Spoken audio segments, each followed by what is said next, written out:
Bienvenidos a autoridades civiles, autoridades y fuerzas y cuerpos de seguridad del Estado, alumnos, y en especial hoy están con nosotros los alumnos de la Universidad de la Experiencia, casi por lo que me ha comentado la profesora Gema de Miguel, casi en su primer día de clase de este curso, y además en un itinerario que está muy relacionado con el tema de las jornadas, itinerario ante desafíos emergentes.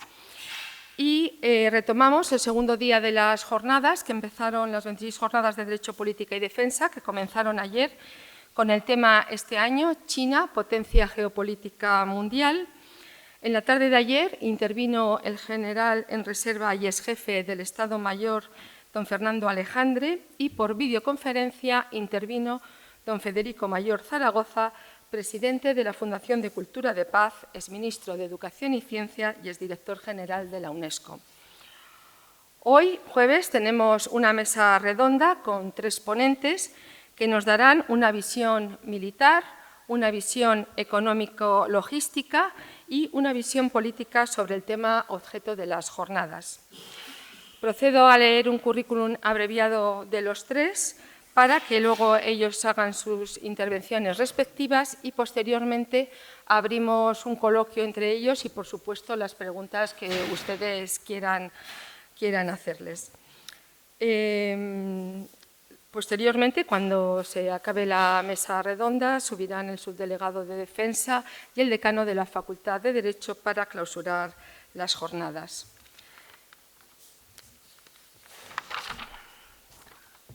Don Ignacio García Galán es graduado en Historia por la Universidad Autónoma de Madrid y efectuó también en ella 4 años de estudios asiáticos del 2007 al 2011. Tiene un máster universitario en Gestión y en Prevención de Crisis y Conflictos Internacionales y en Asuntos Exteriores y un máster en Relaciones Internacionales en la Universidad CEU San Pablo. Es analista de política internacional especializado en Asia-Pacífico, miembro de la Asociación Española de Estudios Asiáticos Cultura Asia, en la que trabajó durante 5 años, y colaborador externo y asesor de la Subdelegación General de Asia Oriental y Meridional. También es colaborador en el Instituto Español de Estudios Estratégicos y creador de contenido del Political Arena.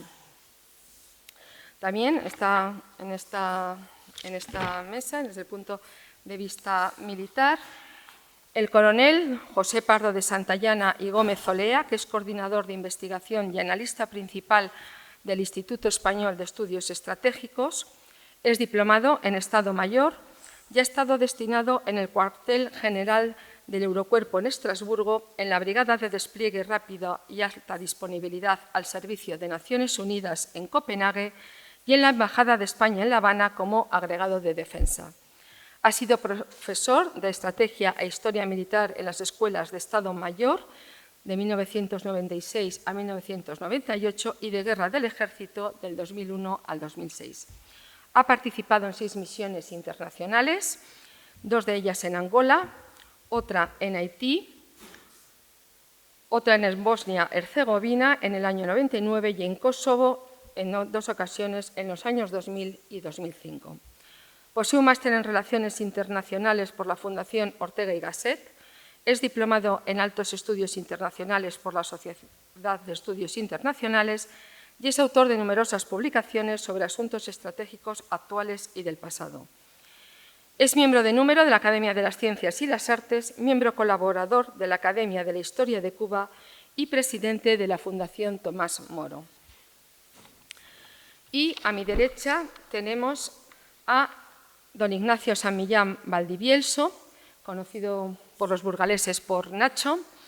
Tiene un máster MBA en Comercio Internacional, máster en Supply Chain and Logistics Management, es transitario y representante aduanero. Fundador y consejero delegado del grupo Asercomes, que implica 3 empresas, Asercomes Logistics, Social Limitada, Abad Aduanas y Logística Sanmival. Es presidente de Frioes y vicepresidente del Burgos Club de Fútbol. Es gran conocedor de las relaciones internacionales con China desde el punto de vista logístico empresarial. Fue premio FAE de oro en 2022 y en la pandemia de COVID consiguió traer más de 22 aviones con material sanitario en lo que él mismo ha defendido como el mercado persa chino. Y permítanme una mención ya un poco más de carácter personal, porque yo tengo el honor de estar con él, como no está ocupado en nada, es miembro de la Junta Directiva del Banco de Alimentos, con el que forma parte. Muchas gracias. Pues si os parece, os doy la palabra y comenzáis, por favor. Sí.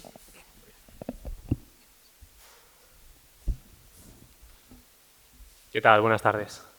Bueno, en primer lugar, dar las gracias a todos los que se han acercado, han tenido el valor de acercarse hoy con el tiempo que hemos tenido en Burgos a lo largo del día. La tarde parece ser que nos está respetando un poco más, pero madre mía, lo que ha sido la mañana. Tengo entendido que tenemos aquí a gente que está estudiando un máster sobre desafíos emergentes. Sí, más que máster es la Universidad de la Experiencia, pero son varios módulos. Ajá, sí. Perfecto. Bueno, ¿y qué desafío emergente más interesante puede haber, ¿no?, que la República Popular China a día de hoy, ¿no? Bueno, China es el único país del mundo que con 4.000 años de historia ha conseguido con éxito completar una transición de nación-civilización a Estado-nación. ¿Más alto o acércate un poquito más? Sí. ¿Mejor ahora? ¿Se me ha escuchado lo que he dicho hasta ahora? Perfecto. ¿Sí? ¿Lo repito entonces? Bueno, perdón. Bueno, China es el único país del mundo que con sus 4.000 años de historia ha conseguido con éxito completar su transición de nación-civilización a Estado-nación. Nadie más en el mundo puede decir eso, y sus 1.412 millones de habitantes lo saben mejor que nadie. China ha emergido desde que abrió sus puertas al mundo a finales de los años 70, desbancó a Japón como segunda potencia económica del mundo en 2010 y a lo largo de la última década triplicó su Producto Interior Bruto. Triplicó su Producto Interior Bruto hasta llegar al 80% de lo que es a día de hoy el estadounidense. Todo el mundo considera que China está llamada a ser el hegemón de este siglo, la gran superpotencia del mañana. ¿Hasta qué punto es esto cierto? ¿Y cuánto les va a durar? Porque igual no dura tanto como la gente piensa, igual no es un cambio definitivo. Aquí tenemos que mirar muy bien las cosas y saber leer entre líneas. No sé si alguien aquí conoce a Ezra Vogel o le suena el nombre. Bueno, Ezra Vogel era un sociólogo, falleció hace un par de años, sociólogo y orientalista que trabajó como profesor en la Universidad de Harvard. Fue asesor del cuerpo diplomático estadounidense. Es un hombre que está especializado en Extremo Oriente, sobre todo en los países del nordeste de Asia, China, Japón, las Coreas. Y a lo largo de su vida escribió más de 20 libros. Algunos pasaron a la historia con más gloria que pena y otros con más pena que gloria. Uno de estos últimos, y que sin embargo en su momento fue un bestseller, salió en el año 79 y se titulaba Japón como número 1, lecciones para América. En este libro Vogel decía que Japón, tras haber desbancado a los Estados Unidos y haberse convertido en el principal productor de alta tecnología, semiconductores, y sobre todo después de haber desbancado a Estados Unidos en su industria reina, que es la industria de la automoción, estaba posicionándose para arrebatarle el liderato mundial a los norteamericanos y que para principios del siglo XXI Japón sería el país más rico del mundo, sería la principal economía del planeta. ¿Y qué es lo que ha pasado con Japón? Efectivamente, Japón, de hecho, destroza completamente la industria automotriz norteamericana, tanto que si alguien va hoy a Estados Unidos, una de las cosas que más le va a llamar la atención cuando salga a la calle o cuando alquile un coche y salga a circular por la autopista, es que en Estados Unidos ya no hay coches americanos. Si acaso algún todoterreno, algún deportivo de lujo, los vehículos de servicios, pero por norma general, casi todo lo que se mueve en las carreteras estadounidenses está fabricado en Japón, en Corea del Sur o en Alemania. Bueno, a principios de los años 90, la burbuja inmobiliaria en Japón pinchó. Pocos años después, el primer ministro japonés, que por aquel entonces era Keiichi Miyazawa, del Partido Conservador, del Partido Liberal Democrático, llevaba 40 años gobernando en el país, fue destituido en una moción de censura y le sucedió un nuevo gobierno, un gobierno de la esperanza le llamaban, que fue una coalición entre 4 partidos que durante los 3 años que gobernó no consiguió sacar nada adelante. No consiguieron impulsar ninguna ley ni reconducir la situación económica. En el 96 se celebraron elecciones nuevamente y los conservadores del PLD volvieron otra vez al poder. Al año siguiente, la crisis financiera asiática. Como resultado, Japón desde 1992 hasta ahora lleva creciendo a un ritmo medio del 1% anual. Es decir, su Producto Interior Bruto está estancado desde hace más de 30 años. Ha habido años en los que han conseguido llegar a un 2 o un 3%, ha habido años que han tenido crecimiento negativo, pero por norma general no llegan ni al 1%. En consecuencia, el mercado laboral se ha vuelto cada vez más incierto, la sociedad es más competitiva, los salarios son peores, el coste de vida se ha incrementado y los japoneses ya no tienen hijos. O sea, la tasa de fertilidad en Japón lleva estancada en un 1,3, 1,2 desde hace más de 20 años. Japón está perdiendo población. 4 millones de habitantes desde 2010 ha perdido ya, y eso que la inmigración ha suavizado en parte los efectos. Y ahora me dirán, bueno, hemos venido aquí a hablar de China, ¿qué hace este muchacho aquí hablando de Japón, ¿no? China está siguiendo unos pasos bastante preocupantes, bastante similares. Me figuro que todos sabremos, o sabrán que en abril la India adelantó a China como nación más poblada del mundo. En la India, supuestamente, según Naciones Unidas, tiene ya 1.428 millones, que son unos 20 millones más que los que tiene la República Popular. Se estima que la población china se va a ir contrayendo a lo largo de lo que nos resta de siglo hasta que pierda un tercio de su población total para finales de este siglo XXI. Bueno, entre tanto, en 2010, China, ya digo, superó a Japón como segunda mayor economía mundial, ha triplicado, como he dicho también, ese Producto Interior Bruto a lo largo de los últimos 10-12 años, y parece que ellos sí que por fin van a desbancar a Estados Unidos, que se van a convertir en el hegemón del mundo, al menos desde el punto de vista económico, de producción industrial ya lo son. Pero, ¿van a poder mantener esa posición? ¿Lo van a conseguir realmente? En 2005, que era precisamente el año en el que Ezra Vogel decía que Japón podría desbancar a Estados Unidos, ya todo el mundo hablaba de que China iba a desbancar a los norteamericanos para el periodo comprendido entre 2020 y 2023. Hemos tenido la crisis de COVID entre medias, ¿de acuerdo? Estamos en 2023. China todavía no ha desbancado a Estados Unidos. Lo va a conseguir.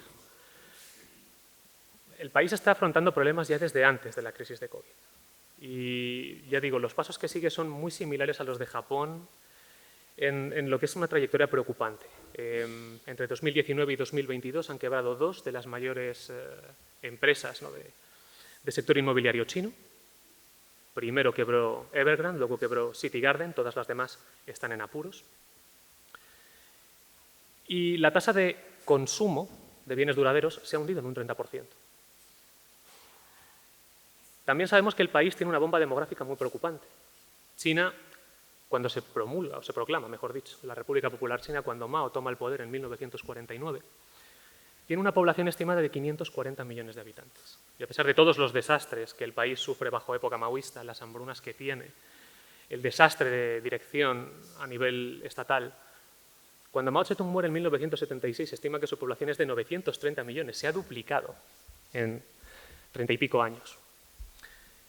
En ese momento se pone un límite de 2 hijos por familia.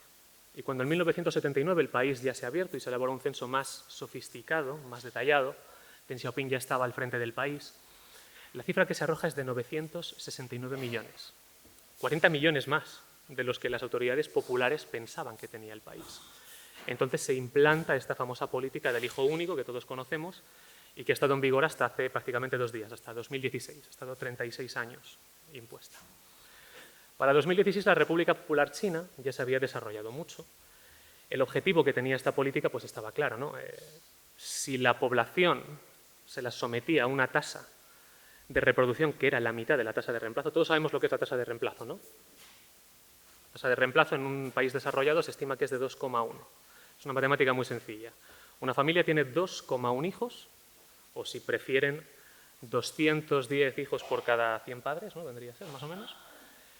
Un hijo reemplaza a mamá, otro hijo reemplaza a papá y el 0,1 restante es un excedente, un seguro que básicamente cubre la posible pérdida demográfica en la que se podría incurrir por todos los niños que mueren en la infancia.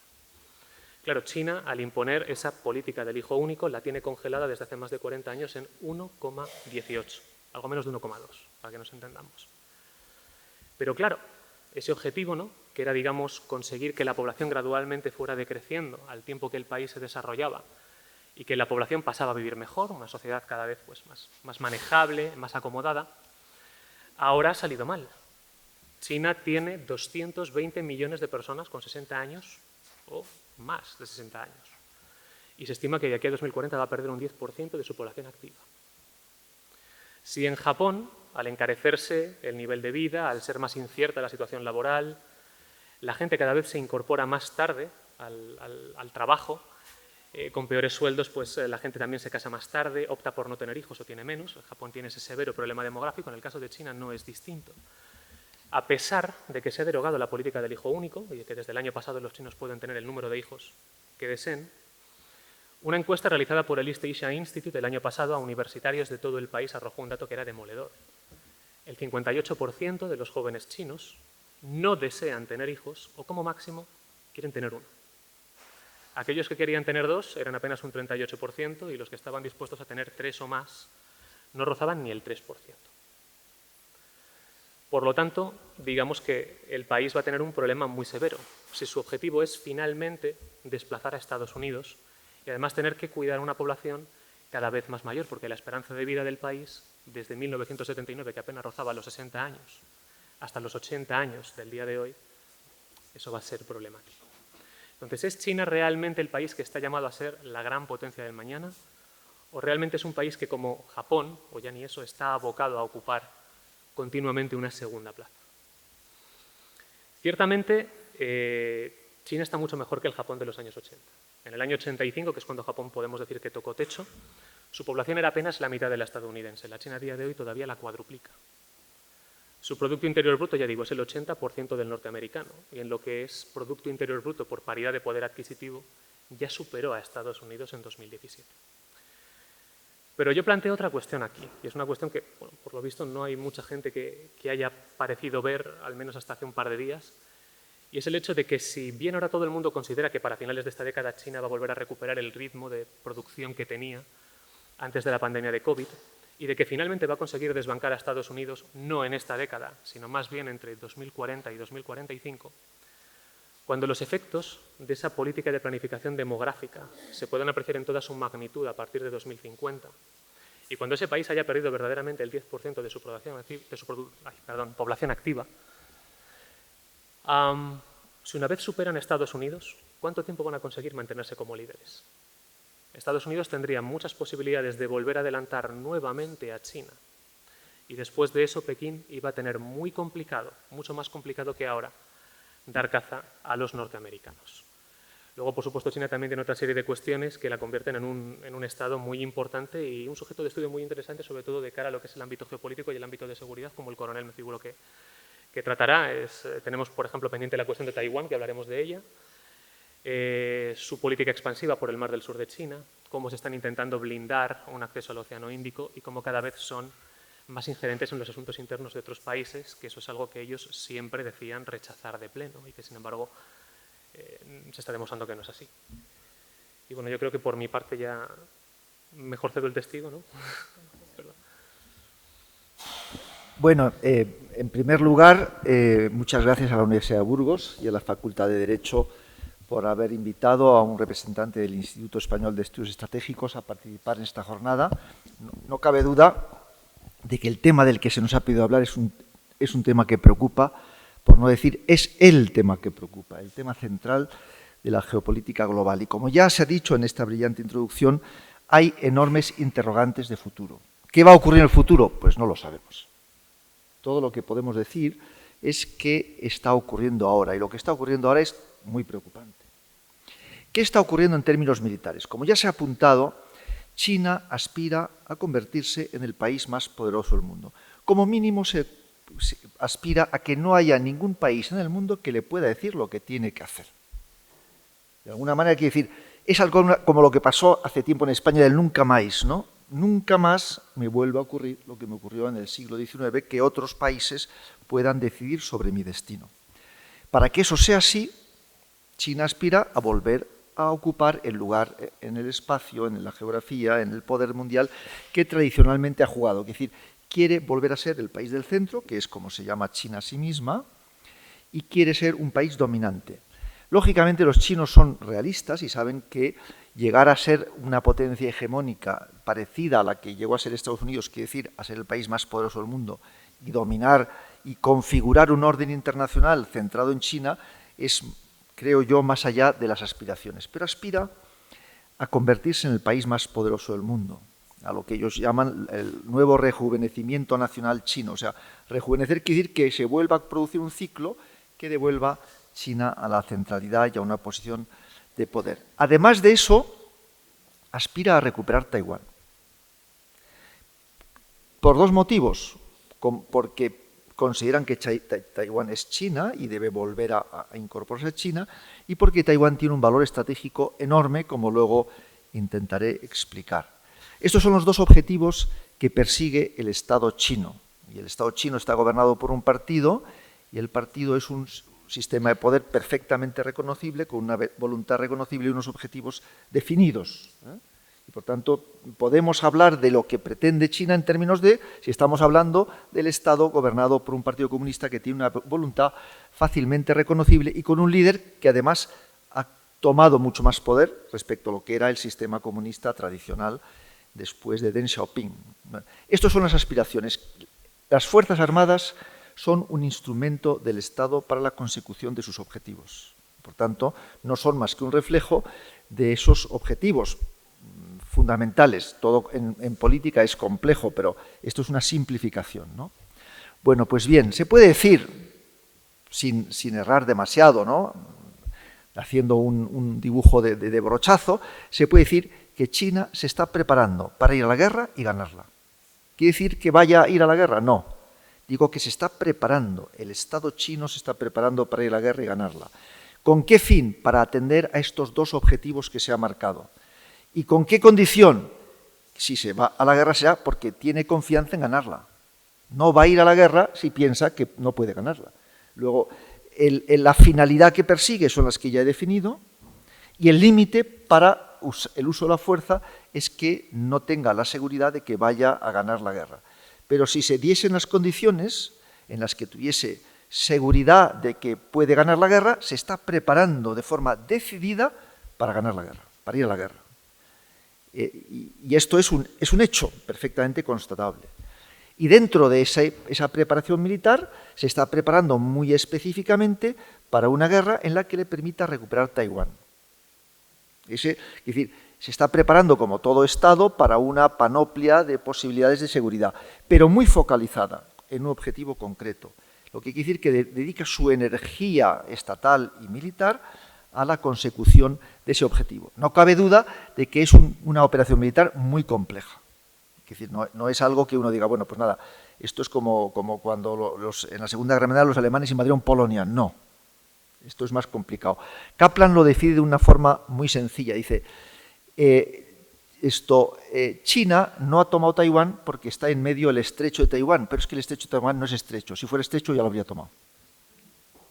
O sea, si el estrecho de Taiwán fuera estrecho, ya lo habría tomado, pero es que el estrecho de Taiwán no es estrecho y por tanto es una operación militar muy complicada. Además, hay que decir que Xi Jinping es un líder político que le da una enorme importancia al aspecto militar, mucho más que los líderes chinos anteriores a él. Es un líder que se ve a sí mismo como un líder de guerra.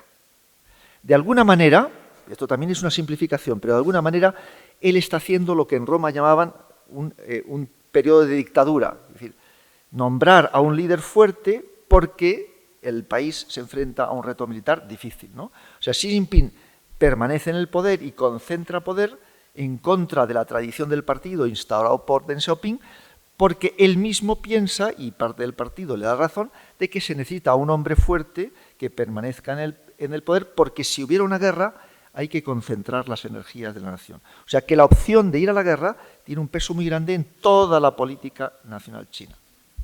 O sea, ya he dicho dos cosas, ¿no? Que se prepara para la guerra, que el líder es un líder de guerra, y una tercera, todavía no está preparado para ir a la guerra. Es decir, que no es que esté preparado para ir a la guerra ahora, sino que los chinos son conscientes de que la ventana de oportunidad para ir a la guerra todavía no se da. No obstante, esta última crisis que se acaba de abrir en Oriente Medio podría abrir una ventana de oportunidad anterior a lo previsto en el propio sistema chino. Por tanto, estamos hablando realmente de una situación geopolítica, militar y de seguridad muy grave, de una nación que tiene un objetivo claro y que se está preparando para ir a la guerra. También es verdad, como ya se ha dicho, que estas estrategias son estrategias en el tiempo, como ocurrió en la Primera Guerra Mundial, que se calcula cuál es el mejor momento y por tanto el futuro es bastante incierto y hay mucho de un estudio de cuándo es el mejor momento para hacerlo. En sus cálculos, y los chinos en las declaraciones que han hecho en los congresos del partido establecen una serie de tiempos muy claros, muy bien definidos, de momento piensan los chinos que necesitan al menos 5 años. Necesitan otros 5 años como mínimo para terminar de preparar esa fuerza militar y hacer que las capacidades de un ejército moderno, de inteligencia, de información y las capacidades militares estén mejor integradas. O sea, son conscientes de que todavía sus fuerzas armadas no están perfectamente desarrolladas. De alguna manera, para el año 2035, podríamos decir, ya querrían tener Taiwán conquistado. Y en el año 2050, 2049, como prefiramos, pero en ese horizonte, aspiran a haberse convertido en la primera potencia militar. Pero para haberlo conseguido tienen que tener ya Taiwán. No es el año 50 para llegar a esa potencia y desde esa posición tomar Taiwán, sino Taiwán es uno de los eslabones intermedios que le llevarían a China a esta posición. Bueno, yo decía, bueno, ¿y por qué Taiwán? Taiwán tiene 3 características que las 3 se suman para que China anhele recuperar Taiwán, que ellos consideran, yo no digo que lo sea, ellos consideran parte de su nación, lo fue, sin duda. Lo fue sin duda y cuando acaba la Segunda Guerra Mundial volvió a integrarse en China y como todos ustedes saben se produjo una guerra civil y esa guerra civil hizo que los 2 bandos se separasen, uno acabó en Taiwán y el otro en el continente, uno es el comunista, el otro es la China nacionalista. China quiere cerrar un ciclo histórico, el ciclo histórico de la humillación nacional que empieza con las guerras del opio. Todo hay que decir, las guerras del opio fueron infames. Y por tanto, cuando China utiliza la historia o las guerras del opio para atizar el nacionalismo, no necesita contar medias verdades, basta con que cuente la verdad entera. Solo con eso, el nacionalismo chino se alimenta de esa realidad histórica para querer superar esa etapa histórica. Y por tanto, solo recuperando Taiwán, China considera que ese ciclo histórico de la humillación nacional ha quedado plenamente cerrada. Es un objetivo, vamos a decir, del nacionalismo chino, que indistintamente de que uno esté o no esté de acuerdo, tiene una lógica fácil de entender. Un país quiere volver a recuperar un territorio perdido. Todo, por cierto, los taiwaneses no quieren, o sea, lo quieren los chinos del Partido Comunista Chino, de la República Popular China. El segundo motivo es de naturaleza geopolítica. La posición de Taiwán es una posición de un valor geopolítico enorme. Esto es como aquel torero que estaba toreando en Bilbao y le preguntan, oiga, ¿usted dónde es? No, yo soy de Sevilla. Y dice, ¿está muy lejos de aquí? Dice, no, Sevilla está donde tiene que estar. Bueno, pues Taiwán está donde tiene que estar. Cerrando la cadena de islas que le da acceso a India, al Pacífico, y controlando el Pacífico, los 2 mares costeros de China, el oriental y el mar meridional. Y por tanto, su valor geopolítico, desde el punto de vista del ejercicio del poder y de la fuerza militar, el valor de Taiwán es enorme. Pero es que además los mares adyacentes a China son poco profundos y mover submarinos por aguas poco profundas tiene sus dificultades. Se les puede ver desde el cielo y es muy fácil de localizar. Pero una vez que uno llega a Taiwán, llega a los abismos submarinos. Quiere decir que el submarino entra y desaparece, ¿no? Y los submarinos nucleares, como todos ustedes saben, juegan un papel importante en la historia. Por tanto, con Taiwán o sin Taiwán estamos hablando de una potencia geopolíticamente muy distinta, con una posición geopolítica muy distinta. Y por cierto, también lo dice Kaplan, una característica que tienen Rusia y China, las 2 potencias revisionistas del sistema internacional, es que son 2 potencias constreñidas por la geografía. Su obsesión es liberarse de esa situación geográfica que los limita, ¿no?, al acceso a los océanos. Por tanto, Taiwán resolvería el problema de China, igual que para Rusia sería el acceso a los estrechos, tanto en el Báltico como en el Mar Negro, esa obsesión por salir de ese constreñimiento geográfico. Ya vemos una segunda razón, una del puro nacionalismo, una de geopolítica y otra que es de naturaleza de desarrollo tecnológico y de capacidades tecnológicas. Es que Taiwán es el primer productor de semiconductores del mundo, de los semiconductores más avanzados. De que tenga o no tenga China es acceso a esas capacidades tecnológicas e industriales, pasa de ser o no la primera potencia mundial. Si China tiene acceso a esas capacidades, el salto en términos de poder es muy importante, porque el poder del mundo ya no se hace contando cuántos tanques. El poder del mundo depende de la innovación tecnológica. ¿Quién lidera la innovación tecnológica? ¿Quién la lidera? Todavía Estados Unidos. ¿Qué aspira China? Si aspira a ser un país poderoso, el más poderoso del mundo y que nadie le pueda dictar nada, necesita ser un líder en la innovación tecnológica. Taiwán le da las claves para serlo. Por tanto, Taiwán tiene un valor enorme.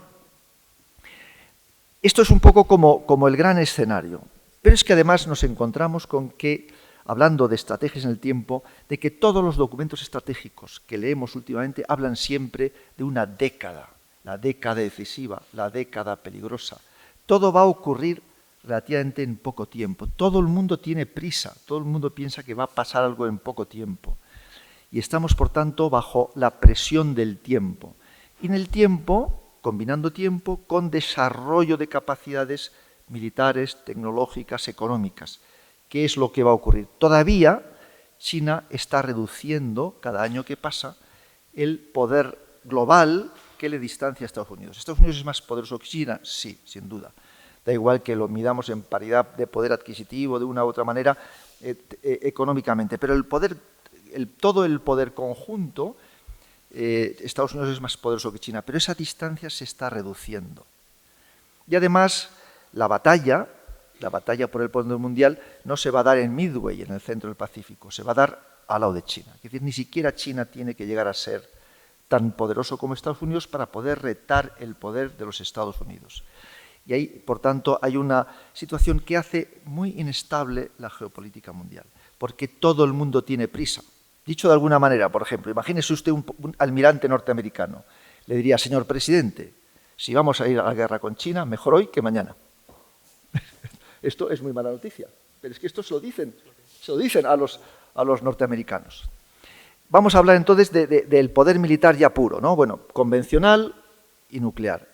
El poder militar convencional chino está creciendo muy deprisa, está desarrollando, todavía necesita tiempo, como he dicho antes. 5, 10 años, no lo sabemos, pero de ese orden. No estamos hablando de 25 o 30 para empezar a ser un poder militar convencional destacado. Yo creo que se puede decir ya que la segunda potencia convencional del mundo es China. Hasta hace poco tiempo era Rusia, ahora es China. Y China es también una potencia nuclear, pero de nuevo necesita tiempo. China está construyendo armas nucleares a un ritmo que no estaba previsto. En el año 21 empezó a desarrollar, que sepamos, bueno, lo que hace China no lo sabemos, pero en fin, hasta donde sabemos. En el año 21 empezó a desarrollar a un ritmo superior al anterior las armas nucleares. Y se calcula que en 10 años, de aquí a 10 años, 11, 12 años, pueda tener ya un número de cabezas nucleares desplegada equivalente al de Estados Unidos. De nuevo estamos hablando de una década, de tiempos muy cortos. Lo único que le falta a China para ser una potencia comparable a lo que fue en su día la Unión Soviética es el arma nuclear. Pero lo que sí podemos decir es que una vez que se dote de ella, e incluso una vez que esté en el proceso ya muy cercano a dotárselo, entre la Unión Soviética y China, la diferencia de poder es abrumadoramente muy superior a la Unión Soviética. Es decir, Estados Unidos y el mundo se van a enfrentar a una potencia que es mucho más resiliente y mucho más capaz y tiene más poder que el que tuvo la Unión Soviética en relación a los Estados Unidos. Es decir, que el reto geopolítico es enorme al que nos vamos a enfrentar. ¿Qué va a pasar dentro de 40, 50 años? Mire, yo creo que no lo vamos a vivir, la mayoría de los que estamos aquí. A lo mejor este profesor sí, pero en fin, los demás no. Pero es que no hay que esperar 50 años para que esto se resuelva de alguna manera. Bueno, pues si el tema de las armas nucleares ya es de por sí preocupante, porque hasta ahora y en la Guerra Fría, ¿cómo se gestionaban las armas nucleares? Fundamentalmente dos superpotencias.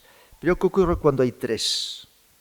Esto es como en el matrimonio. Es difícil entre dos, pero cuando llega un tercero, la cosa se pone muy complicada, ¿no? Es decir, que los equilibrios nucleares son muy difíciles con tres potencias. Bueno, pues si eso acaba de aquí, traigo un artículo que ha publicado en Foreign Affairs Kissinger y Graham Allison, y dicen, mire, lo de las armas nucleares es un tema menor. El problema ahora es la inteligencia artificial.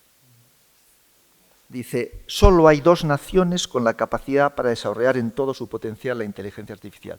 Y estos dos países son China y Estados Unidos. Y dice, Si aquí a 5 años aproximadamente no somos capaces, norteamericanos y chinos, para sentarnos a la mesa y acordar el tema de la inteligencia artificial tiene la capacidad de destruirnos aunque no queramos, por la propia lógica tecnológica.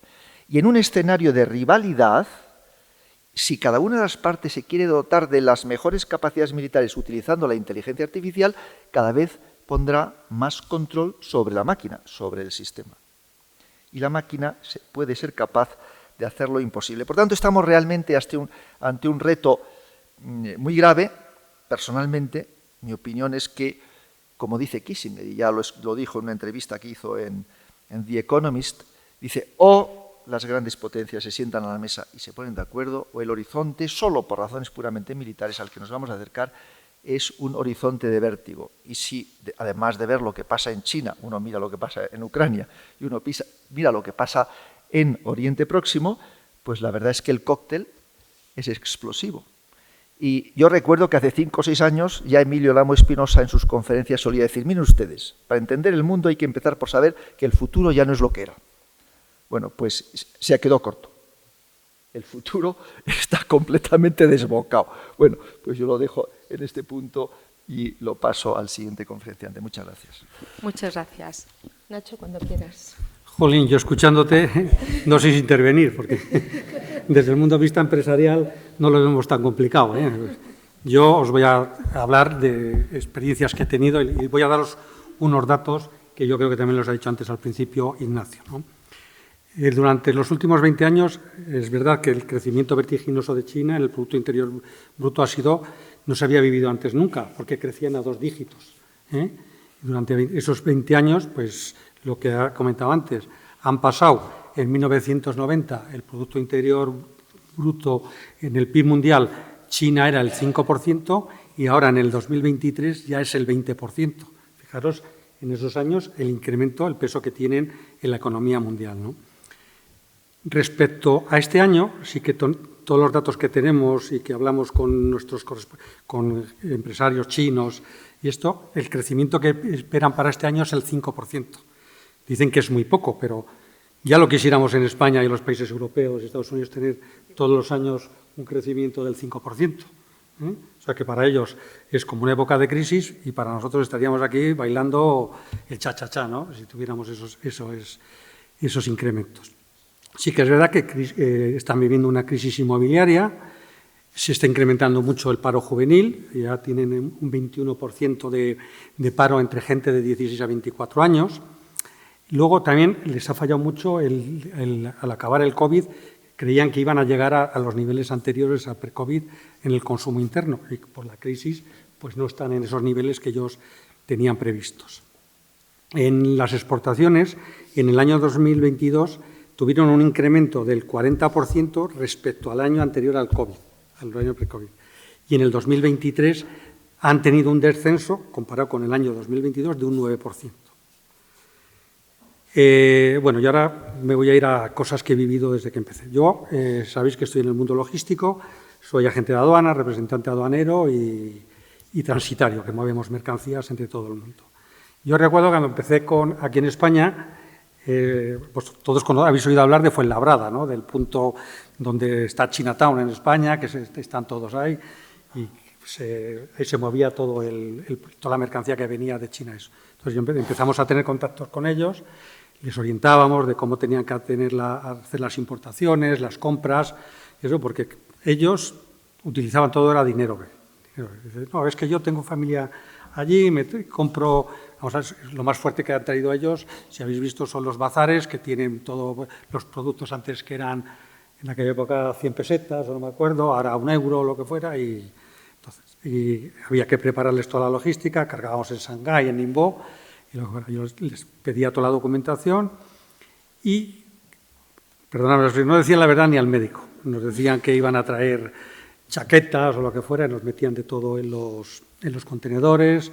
Llegaban a la aduana, teníamos muchísimos problemas porque no declaraban los productos que tenían, a lo mejor estaban prohibidos, traían alimentación, traían mobiliario para sus casas y lo que fuera. Y yo les decía, digo, os estáis equivocando, que esto no es así, que tarde o temprano la Agencia Tributaria Española es lenta, pero llega. Y se van a dar cuenta de que facturéis muchísimo luego a los bazares y a todo lo de aquí, y que la importación vale 4 perras, y de donde dicen, no hay problema, que nosotros de chinos entendemos, me decían tal, que ellos se manejaban el dinero. Digo, bueno, yo lo que no voy a entrar es en ese juego vuestro. Yo quiero vuestra documentación, y lo que para mí me dices que un pantalón vale fíjate, nos declaraban pantalones a 0,10, a 0,20 dólares. Digo, pero ¿tú te crees que yo me he caído de un árbol? Le decía, digo, 0,20 dólares no puede costar, por muy barato que sea en China. Que sí, que yo tengo esto.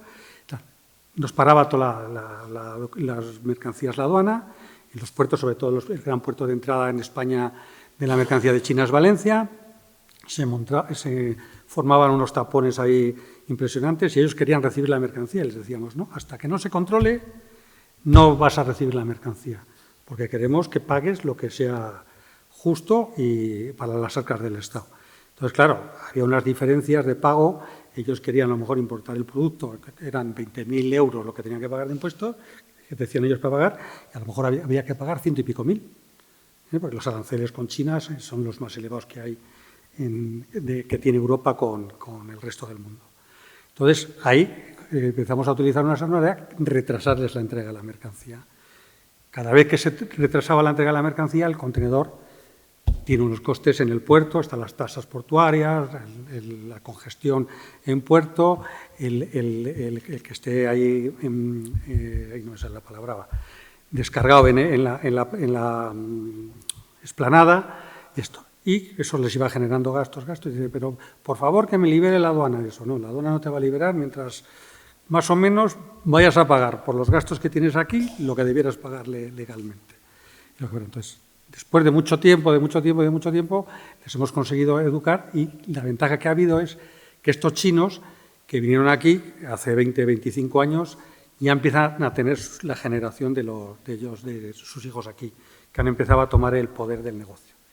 Y la verdad se ha dicho que es comparar a Dios con un gitano. Los chavales aquí están educados a estilo europeo, se sienten más españoles y son los primeros que te dicen, oye, yo con lo que hacía mi padre, olvídate, yo aquí no quiero tener ningún problema con el fisco español, que bastante nos trituran ya como para que encima me saquen más de lo que debo de pagar.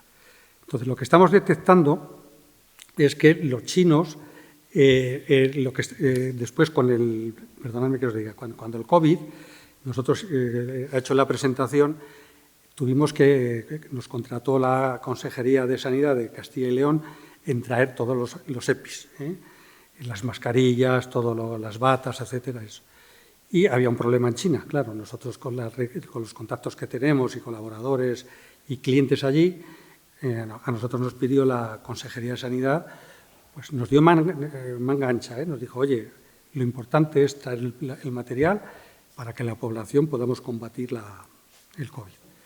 Y lo que fuera. Y yo decía, no podemos entrar en ese juego porque si vale 10 nos van a pedir 100. Nos tenemos que mantener también un poco firmes en lo que fuera. Dice, pero si no nos sirve la mercancía, bueno, tenemos que tener confianza en que los colaboradores que tenemos nosotros sean lo más honrados posibles. Y lo que fuera. Y dio la casualidad de que, voy a tocar madera, los colaboradores que tuvimos nos defendieron muchísimo y hicimos todas las compras muy rápidas. No es por ponernos medallas, pero la primera comunidad que consiguió traer aviones, además llegamos el mismo día, fueron la Comunidad Valenciana y Castilla y León. Fletamos los aviones allí, que también que los precios de los fletes, los aviones se dispararon, se multiplicaron por 4, y luchábamos a la hora de fletar los aviones con todo el mundo, con Estados Unidos. Nosotros nos peleábamos con Estados Unidos, con Alemania, lo que fuera. Y yo lo que conseguí con los colaboradores nuestros es, ahí también puse una vela, y a quien tuve que poner la vela, digo, os vamos a transferir un importe para que hagáis la reserva del producto y no nos lo pueda quitar nadie. Y me decían, bueno, es que aquí en China, la verdad se ha dicho que como son tan negociantes, si tú pagas 4 y el otro paga, el americano viene con 4,50, dice, no se lo van a dar al americano, o lo que fuera. Digo, bueno, si tenemos ese problema, ya veremos a ver si mandamos un poco más de dinero, lo que fuera. Digo, pero no podemos desde el principio darles la razón a todo para que nos suban los precios. Y os digo, salían la gente que teníamos nosotros allí a comprar por las noches y salíamos a un mercado persa, que yo lo definí por eso en un programa, porque si nosotros ofrecíamos 3, los americanos pagaban 8 y nos hacían siempre la cusca, ¿no? Nos quitaban ahí el producto. Y los alemanes, los italianos, ¿sabes? Hay que saber el nivel que tenemos adquisitivo en España respecto al otro. Y le dije, bueno, pues tenemos que buscar alguna labor o lo que fuera para que no nos quiten el producto. Y lo que fuera, ya lo decíamos, entonces decía, dales el dinero por adelantado. Vamos a confiar, como os comentaba antes, que aunque todavía no nos hayan servido la mercancía, nos hagan la reserva de millones de mascarillas, de batas, de gafas para todos los productos. Y yo rezaba para que, como os comentaba antes, para que no nos lo quitaran y que, digo, encima que hemos mandado el dinero, a ver si nos quedamos sin producto y sin dinero. Y gracias a Dios esos colaboradores nos sirvieron y todo el producto que conseguimos, que adelantamos el dinero, nos lo mandaron. Y os estoy hablando de millones de euros, que no estábamos hablando de 1 ni de 2. Y ahí tuvimos esa suerte cuando sabíamos que nos era muy difícil competir con el resto del mundo a la hora de estos productos. Actualmente lo que estamos detectando, lo que estoy diciendo, estaba diciendo el coronel José Pardo, yo de militar no entiendo nada, pero lo que hemos observado es que los chinos se están adueñando de toda la logística en el mundo. Todas las terminales portuarias, todas las compañías, las navieras y lo que fuera, están en manos de los chinos. Entonces, China es la fábrica del mundo, o sea, que lo hemos vivido durante la pandemia y lo estamos viviendo actualmente. Yo creo que los europeos nos creemos que somos el ombligo del mundo y creo que debemos cambiar. Nosotros queremos tener una vida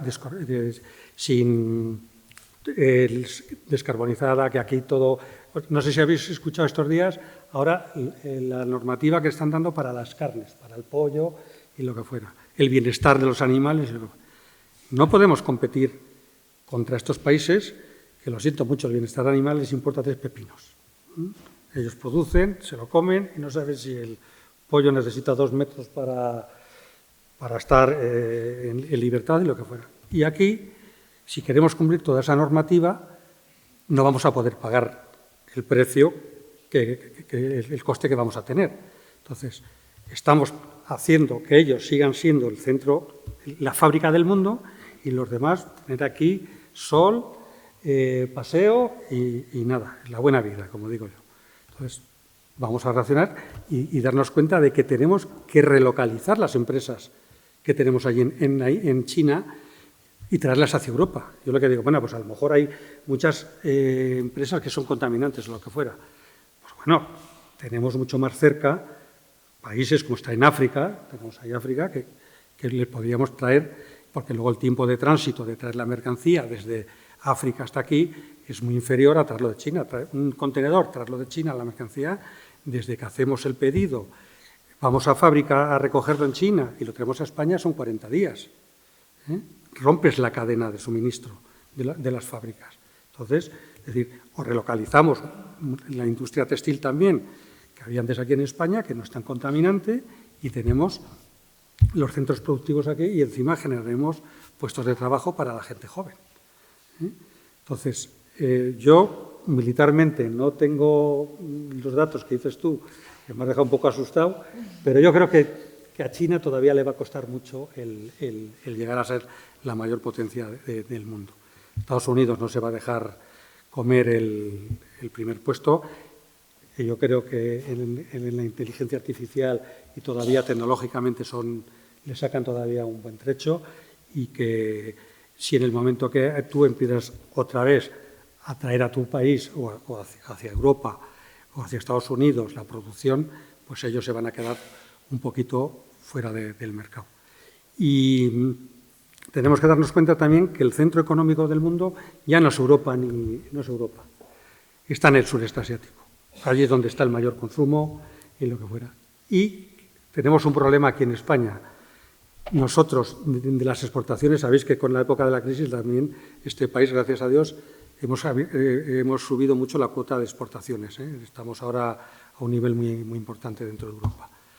Pero por desgracia, el mercado que tenemos en el sureste asiático de las exportaciones nuestras es el 5%.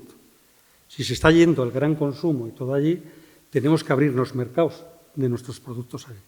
Entonces, yo creo que el Gobierno español y las empresas debiéramos tomar nota de que tenemos que empezar a abrirnos el mercado. Y aquí los españoles casi todo lo mandamos a Europa. Nuestro gran mercado es Portugal, Italia, Francia, Alemania y luego Estados Unidos.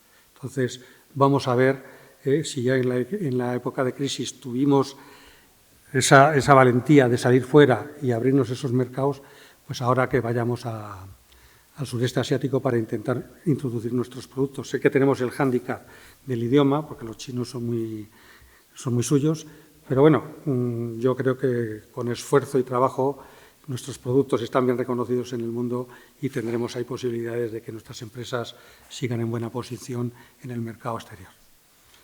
Y no sé, luego en el turno de preguntas os atenderé las preguntas de experiencias que yo haya vivido, pero por el tiempo creo que es el que me has marcado y nada más. Pues muchas gracias, Nacho. Entonces, si os parece, ahora hacemos un pequeño coloquio entre vosotros y luego las preguntas de los asistentes.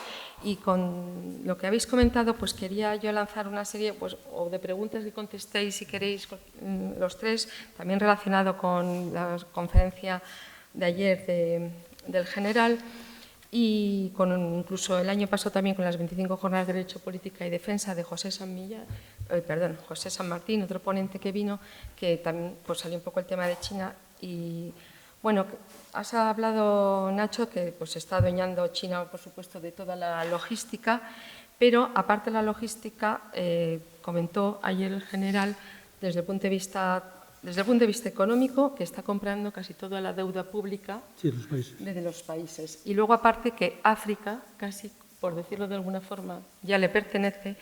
Y ahora mismo, me vais a perdonar porque no recuerdo justo en qué país dijo, pero en uno que según llegó, él vio todo cerrado, como unos contenedores y tal. Y dije, ¿pero eso qué es? Y dijo, yo lo he visto eso. Dice, un puerto chino. Dice, ¿pero cómo que hay aquí un puerto chino? Dice, ¿cómo que hay aquí? Dice, sí, es chino y además los locales no pueden entrar, solamente es chino. Y ya el año pasado, como les digo, en las 25 jornadas, que era el año pasado sobre 40 años en la OTAN, ya nos comentó también que China está extrayendo de allí, de África, todos los minerales y materiales necesarios para la tecnología, pero que no es que estén cogiendo allí y allí utilicen y saquen el material, no, directamente una mina, cantera, lo que sea, se llevan absolutamente allí todo el material de allí en China. Sí, pero te voy a decir por qué. Sí. Yo lo he visto en Angola. Ajá, yo tuve que hacer un viaje en Angola y cuando aterrizamos estuvimos mirando ahí una serie de cosas y digo, ¿y esto qué es? Y eran, les voy a decir una cosa, son muy listos, porque ¿sabéis a quién mandan a Angola a hacer estos trabajos? Ellos cambian infraestructuras por todo lo que, por minerales, por agricultura, por lo que fuera. Dicen, yo te hago las infraestructuras, pero toda tu cosecha y lo que fuera, luego, sobrante es para mí. Y encima, lo que hacen, no mandan a trabajadores normales chinos, mandan a expresidiarios. Sí, lo dijo ayer el general. Dije, joder, perdón. Qué listos son, se quitan el problema que tienen en China, mandan a expresidiarios, los tienen allí también como en la cárcel. Yo los he visto allí, viven en contenedores, es la vida, pero le reducen la pena. Si tenían 20 años, están allí trabajando, haciendo infraestructuras, aeropuertos, carreteras, puertos, etc. Si tenías una condena de 20 años, a los 10 años vuelves a China y... Entonces le digo, mira, teníamos que hacer nosotros lo mismo los españoles. Todos los que tenemos aquí en hoteles de 4 estrellas los mandamos a cambio de productos. Pues eso sí, es tal como nos están invadiendo de esa manera. De esa manera. Y también quería comentar, bueno, pues justo también con el conflicto de Oriente Próximo, pues sí que sabemos que siempre, bueno, pues han tenido muy buena relación Putin y Xi Jinping, pero qué casualidad que Putin, desde que comenzó la guerra con Ucrania, no había, digamos, no se había movido, no había hecho ninguna visita a China y justo ahora, pues creo que eso ha sido hace 2 días, hoy está, ¿no? Todavía, pues ha comenzado la crisis de Oriente Próximo y resulta que Putin va a ver a su amigo, ¿no? Xi Jinping. Entonces, bueno, yo comento esto y luego ahora ya, así que habláis entre vosotros, me contestáis lo que queréis. Yo decía antes, la crisis de Oriente Medio no cabe duda de que es muy grave, que hace muy difícil la gobernanza mundial y que sitúa al mundo en el que vivimos en una situación de inseguridad muy grande, ¿no? Pero, aunque nadie deja de tener preocupación por lo que está ocurriendo, a China y a Rusia les favorece. Les favorece porque ahora Estados Unidos tiene que atender 3 frentes. Su prioritario es China. Está implicado en Europa, en Ucrania, y ahora está implicado en Israel porque está atando en corto a Israel, porque si no ata en corto a Israel puede hacer cualquier barbaridad y esa barbaridad puede terminar incendiando el mundo, ¿no? O sea que tenemos a Estados Unidos muy implicado en estos 3 frentes, e incluso hay quien llega a afirmar, y yo creo que es una reflexión a tener en cuenta, aunque sea difícil hacer una evaluación exacta, de que si en el verano que viene la campaña electoral norteamericana se pone muy calentita, cosa que es posible, porque el antagonismo que hay en Estados Unidos entre las dos partes alcanza unas cotas desconocidas desde la Guerra Civil Americana, pues se presentaría una ventana de oportunidad. China podría decir, este es mi momento.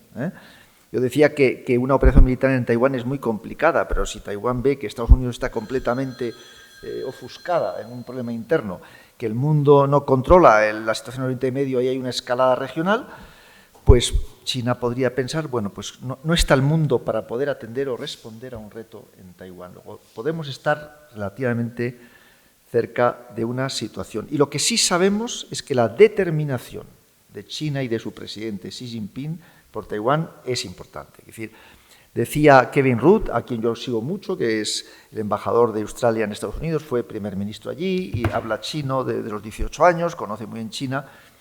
Él decía, Taiwán para Xi Jinping es un asunto personal. Lo quiere resolver él, no quiere solo... Porque Deng Xiaoping hizo una estrategia que sabía que él sembraba y otros recogerían. Pero Xi Jinping es él quien quiere devolver Taiwán y, por tanto, podríamos encontrarnos...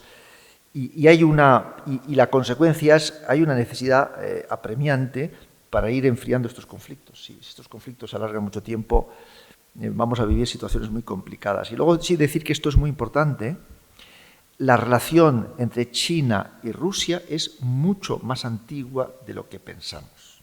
El acuerdo estratégico, no sé si lo han visto en clase o no, pero el acuerdo de asociación estratégica ruso-china se firmó en 1996. Cuando se firmó, nadie le daba valor porque pensaban, es imposible que los chinos y los rusos se entiendan si son rivales naturales. Saben ustedes que Rusia le pegó un buen bocado al territorio chino y los chinos no lo olvidan.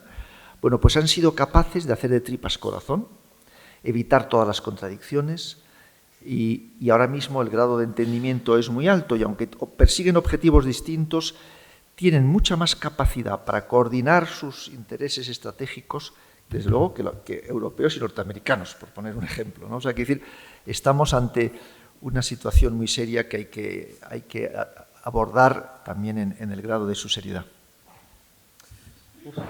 Muchos puntos por tocar. Luego encima terminó la intervención antes diciendo, tal vez el profesor estará aquí dentro de 40 años y verá cómo es tener un mundo con 3 potencias nucleares. Millennials nos llaman, ahora que está tan de moda, la gente piensa que poner términos anglófonos a todo es más sofisticado, no lo es en absoluto, pero bueno, en español está ya casi todo inventado. Pero bueno, los que hemos nacido entre 1980 y el año 2000 nos llaman así. Y en nuestra juventud, digamos que ya hemos vivido 2 crisis financieras globales demoledoras, hemos estado al borde de la Tercera Guerra Mundial 6 veces y al menos en el caso de España sabemos que somos la primera generación que no vamos a tener el nivel de vida de nuestros padres, ¿no? Así las cosas, ¿no?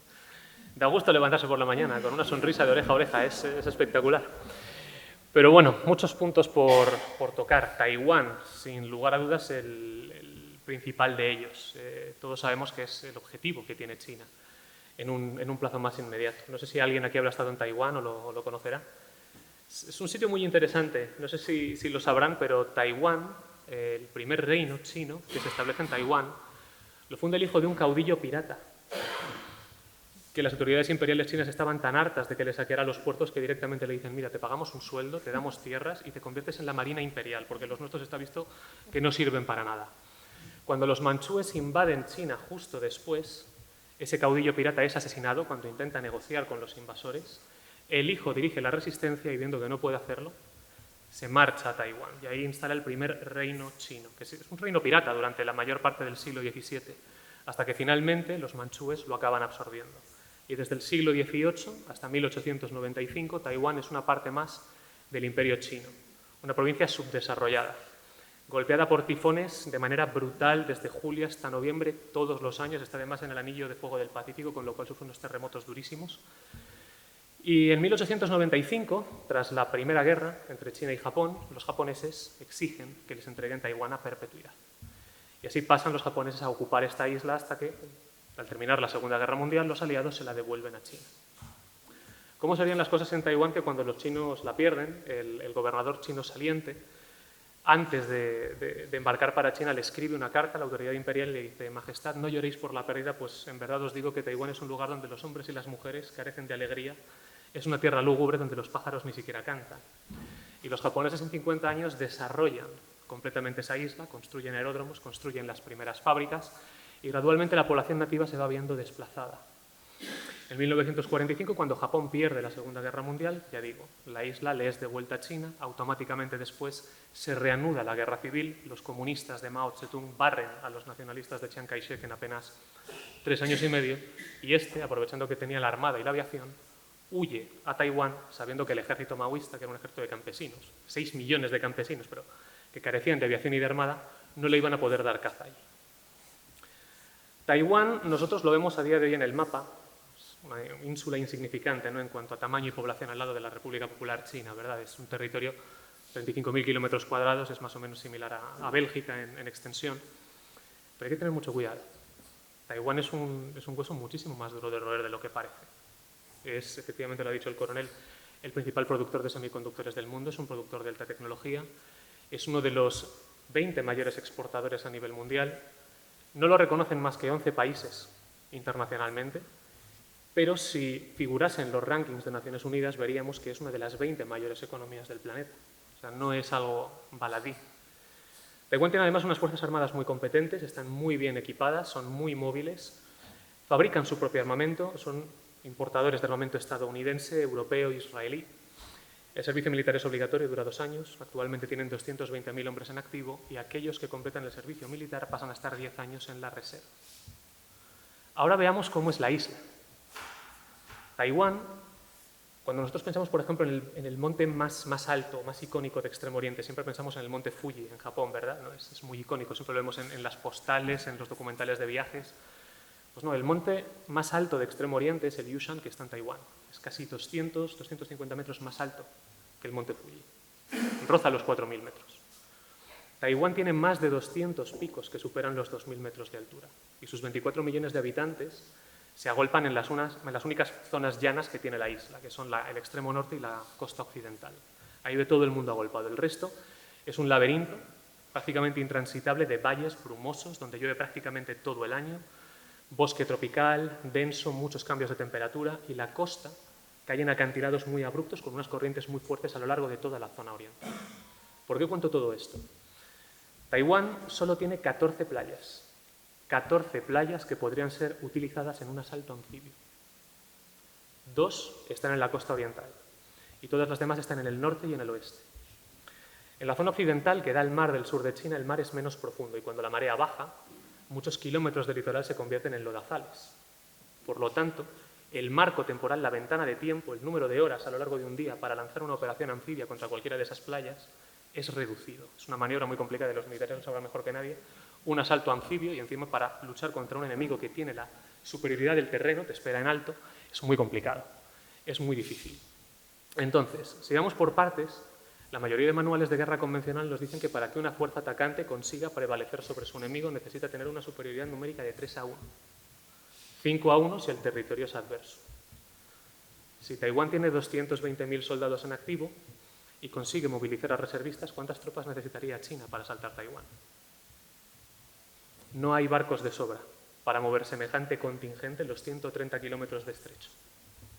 No los hay. Y aparte Taiwán tampoco tiene las infraestructuras necesarias para acoger una fuerza invasora tal y, por supuesto, para llevar a cabo tal operación, las fuerzas populares tendrían que estar acumulando pertrechos, vehículos de combate, combustible en los puertos de la China continental durante meses, que es algo que no se podría hacer en secreto de ninguna manera. Aparte, ellos tendrían que despejar luego el estrecho de Formosa de tráfico para poder zarpar. Nosotros hemos visto que, por ejemplo, cuando fueron los atentados del 11S en Estados Unidos o cuando estalló más recientemente la guerra en Ucrania, el espacio aéreo norteamericano y el ucraniano se despejaron en cuestión de horas. Pero no es lo mismo una vía acuática porque los barcos van mucho más despacio. Despejar de tráfico o exigir que se despeje de tráfico el estrecho de Formosa ya en sí sería una declaración de intenciones. China a lo largo de los últimos años ha incrementado todas las maniobras militares que hace alrededor de Formosa o de Taiwán, así es como la bautizaron los portugueses. Y estas maniobras cada vez son más agresivas, más largas en el tiempo, implican a más efectivos y se hacen cada vez más cerca de la costa taiwanesa. Para algunos esto puede ser indicativo de que, bueno, como la sociedad taiwanesa lleva ya 70 años viviendo así, se están acostumbrando.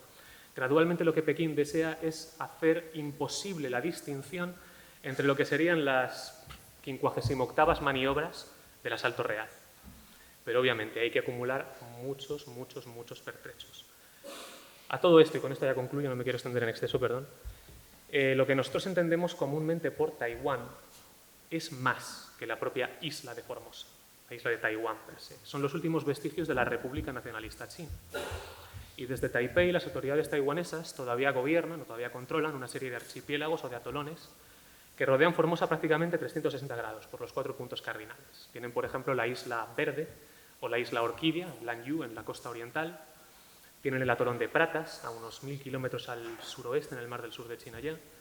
Tienen el atolón de Pescadores, que está a unos cientos de kilómetros al oeste. Y, por supuesto, también controlan 2 archipiélagos bastante importantes, que son Kinmen y Matsu, donde viven más de 100.000 personas y que están pegados a la costa de la China continental. Están solo a 8 kilómetros. De hecho, la ciudad de Xiamen se puede ver desde la isla de Kinmen. Todas estas islas están defendidas por guarniciones militares. La mayoría de ellas tienen aeronaves de combate emplazadas en sus aeródromos. Tienen lanchas rápidas, lanchas torpederas. Los submarinos ocasionalmente pasan por allí. Sobre todo también tienen baterías de misiles guiados. Taiwán en los últimos años ha comprado un número muy importante de misiles Harpoon, que, si no me equivoco, son los que utilizaron, según dicen, para hundir el Moscova el año pasado, ¿no? en el Mar Negro. También ellos fabrican misiles guiados propios, algunos como los Xunfeng, que pueden golpear objetivos a más de 2000 kilómetros.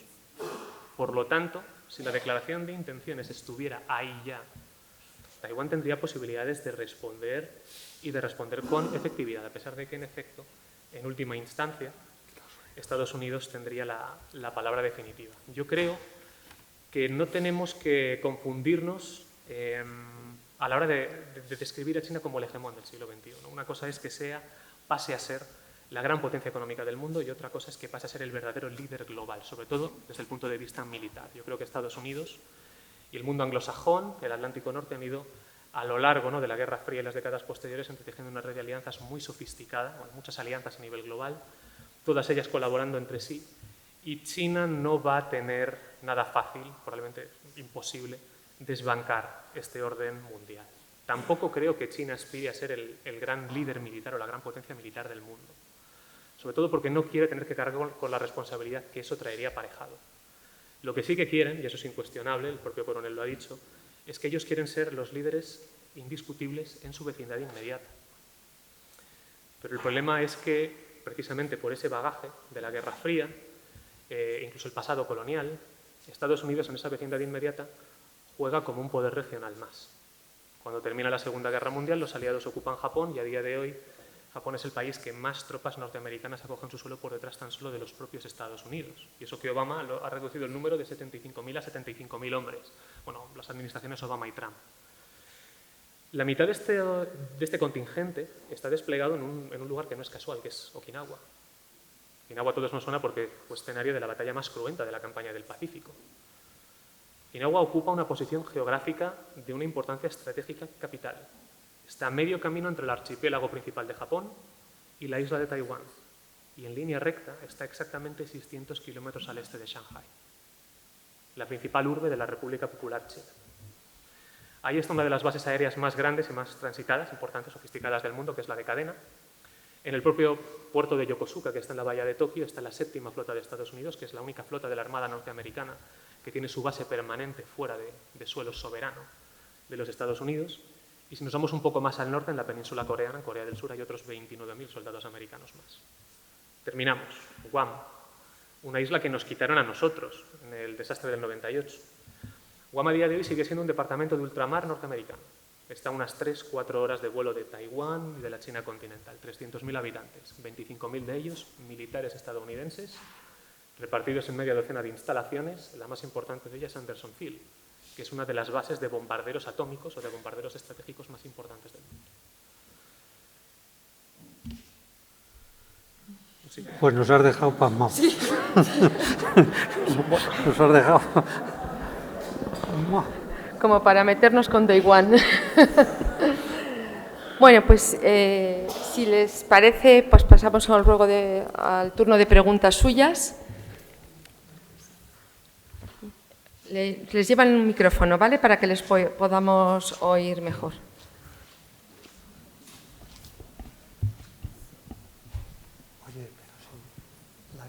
Sí.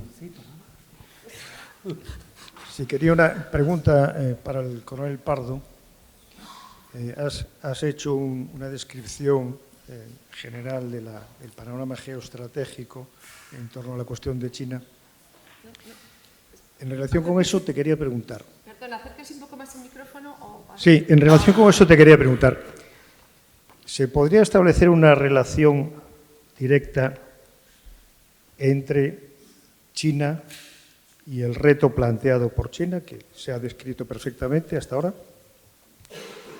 El abandono de Afganistán en agosto de 2021 y la invasión de Ucrania en febrero de 2022, habida cuenta de que a lo largo de ese proceso hemos visto que Estados Unidos pasó a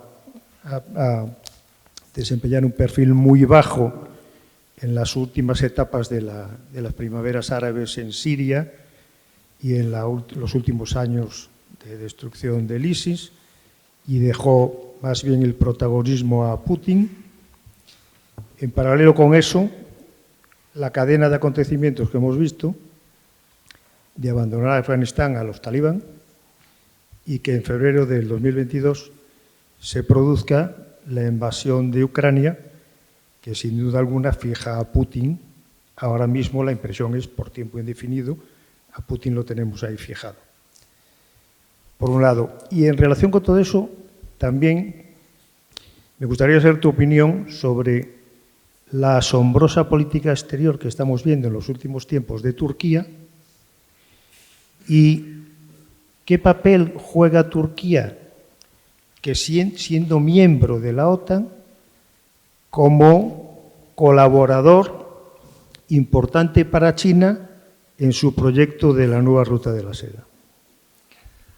Bueno, es una pregunta un poco que quiere abordar un poco la totalidad de la geopolítica mundial, ¿no? Yo he hablado de cómo ve las cosas China, y cómo lo interpreta. Otra cosa es que lo que China pretenda lo consiga o no lo consiga, ¿no?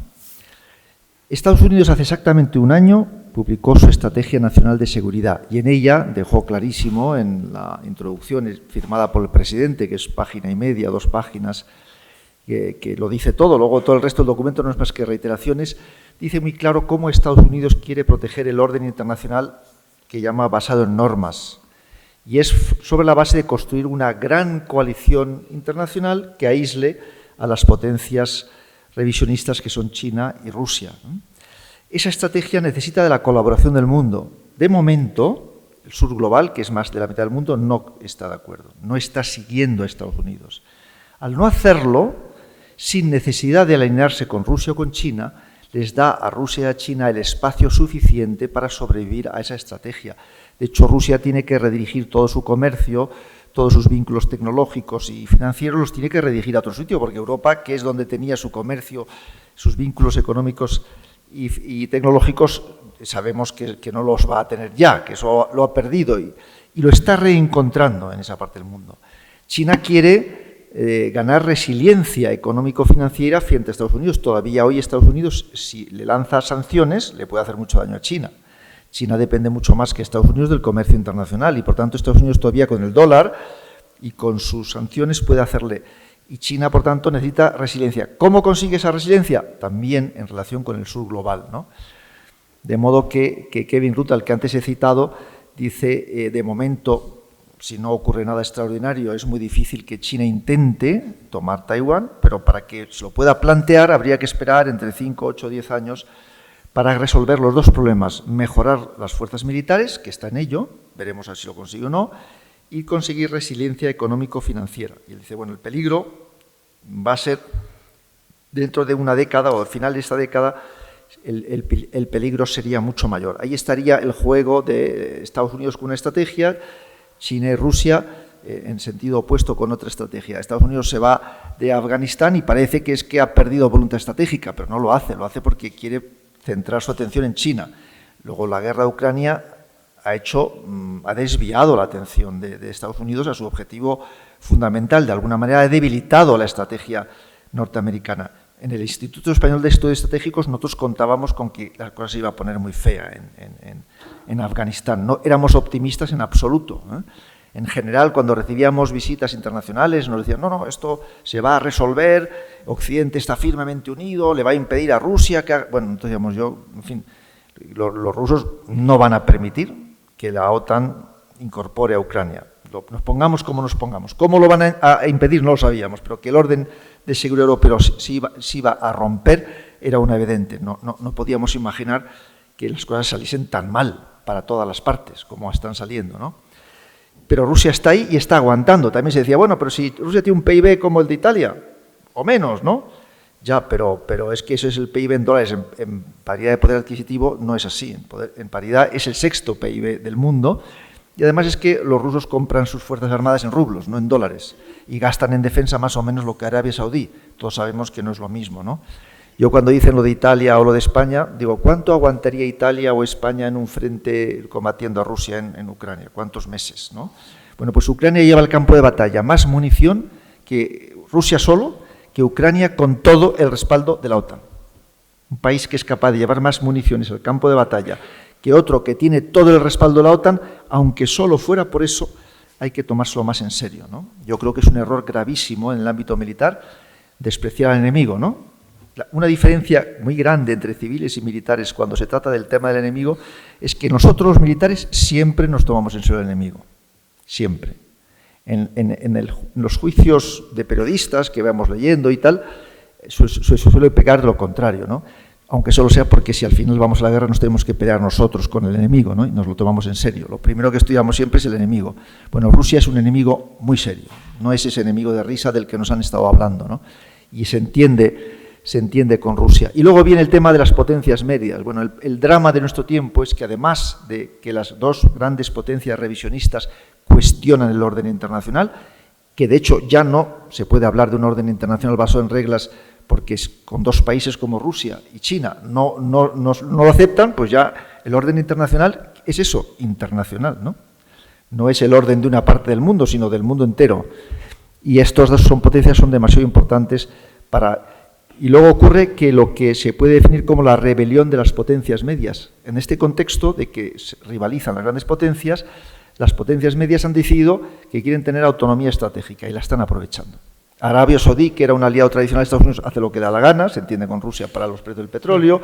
Turquía es un país de la OTAN y hace lo que da la gana. ¿Por qué Turquía hace lo que le da la gana? Porque los americanos piensan, es mejor tener un aliado díscolo que se pase al enemigo. Entonces, como los turcos lo saben, pues los americanos le consienten todos y sigue siendo un país de la OTAN. Pero estos dos planos entre grandes potencias por un lado y potencias medias que van por libre están constituyendo un orden internacional muy complejo, ¿no? Y para complicar las cosas, ¿cuál es el drama de Oriente Medio?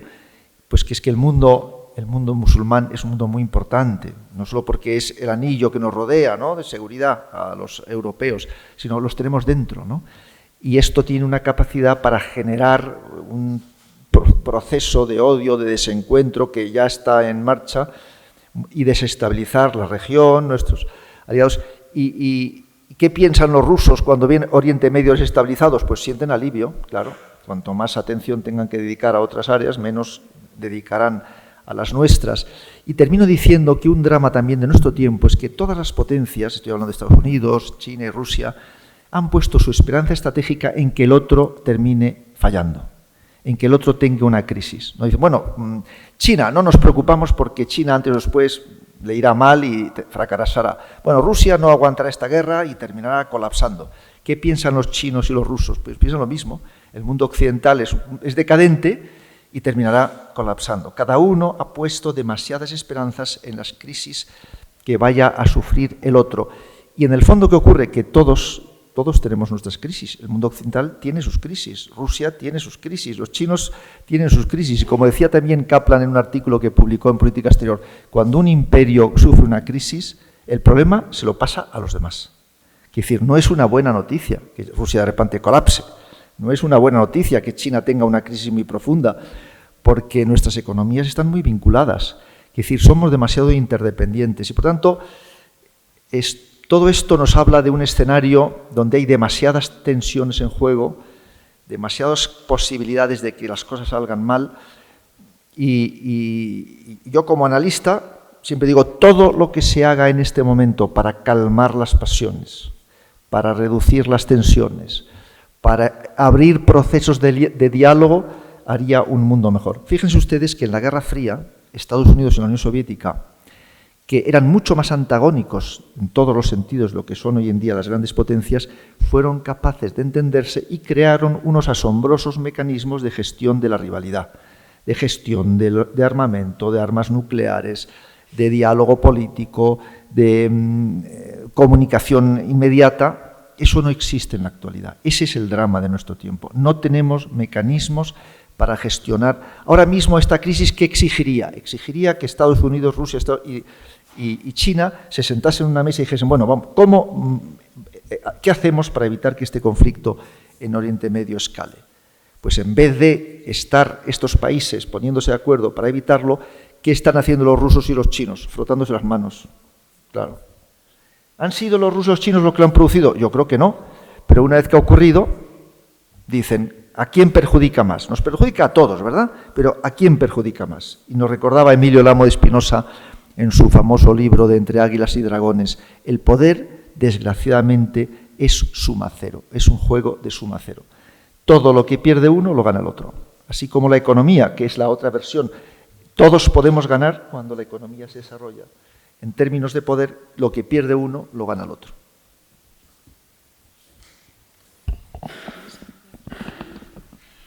¿Alguna otra pregunta? Misma persona.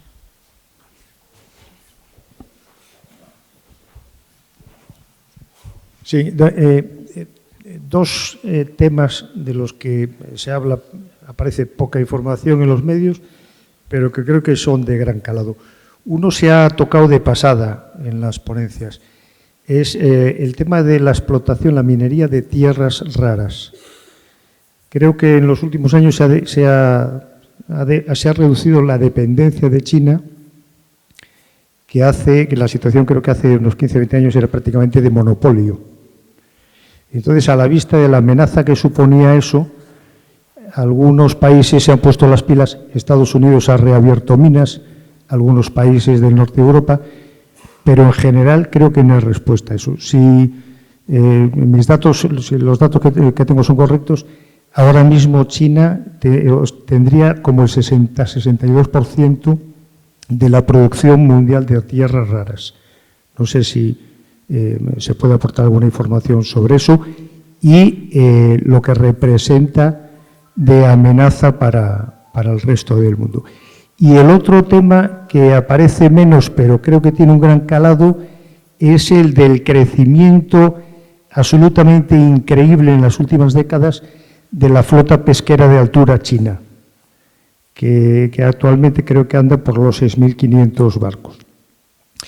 Ayer que se hablaba de las amenazas para España de China, creo que no se comentó esta, que para mí es una de las más terribles, que es la de que nos quedemos sin calamares. porque fundamentalmente la explotación china está ilegal y en condiciones de explotación es que están esquilmando absolutamente toda la pesca del calamar a nivel mundial. Pero, por lo visto, y esa pregunta se la dijo el comandante Pardo, esa playa de barcos pesqueros, de los cuales muchos no son barcos pesqueros, podría incluso contribuir con fines militares en operaciones navales. Esa expansión de esa pesquera china a nivel mundial puede considerarse parte como un vector, digamos, estratégico de esta estrategia de dominio china. Muchas gracias. Es un tema económico, no sé si a lo mejor, Nacho, prefieres contestarlo tú, yo contesto la otra parte. Bueno, lo que tenemos medios para que no nos quedemos nosotros sin calamares y eso.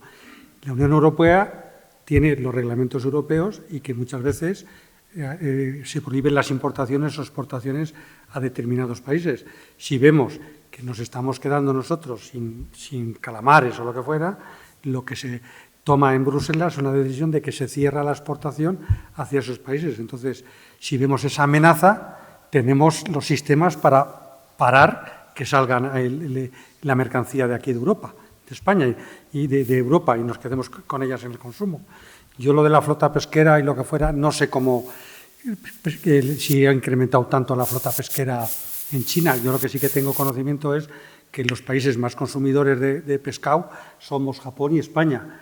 Entonces, de China no te puedo decir si es verdad que tiene tanto consumo de pescado. Lo que sí que yo he vivido, te puedo decir, es hace 5 años, China tuvo la peste porcina africana y tomaron la decisión de sacrificar toda la cabaña ganadera porcina. Eso nos vino muy bien a toda Europa y América, Estados Unidos, Argentina, eso, porque la producción porcina española consiguió récord de exportación. Se mandaron desde aquí miles y miles de contenedores de productos cárnicos.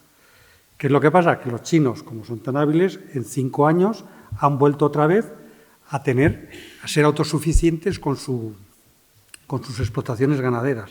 Entonces, yo en pescado, si tuviéramos ese problema, lo que haría, si tuviera un puesto en la Unión Europea, digo, cierro todas las exportaciones hacia esos. La pesca.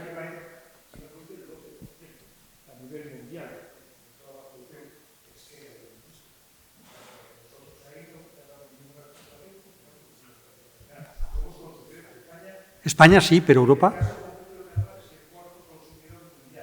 China.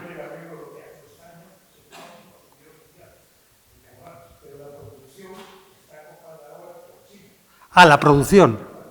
Ah, te había entendido la.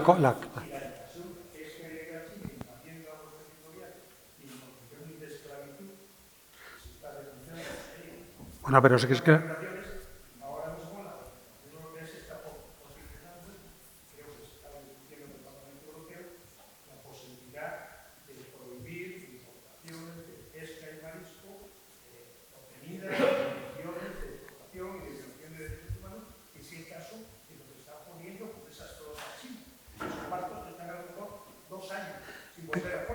Pero eso es lo que te estaba diciendo ya, he hecho la exposición. Lo que no es normal es que permitamos que estos países produzcan en condiciones leoninas. Te voy a hablar en el sector marítimo. ¿Sabes lo que nos está pasando a nosotros ahora?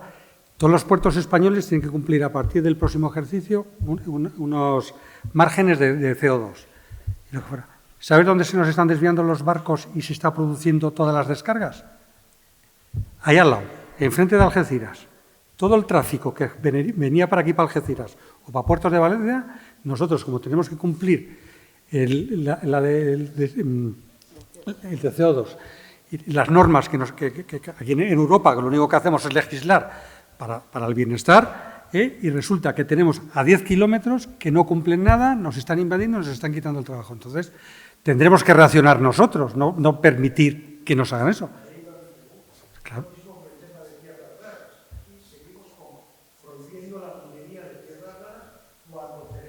Las explotaciones están.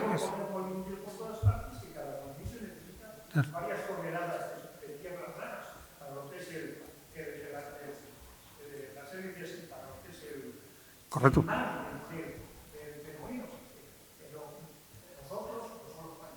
No, tío, te hablo de Europa.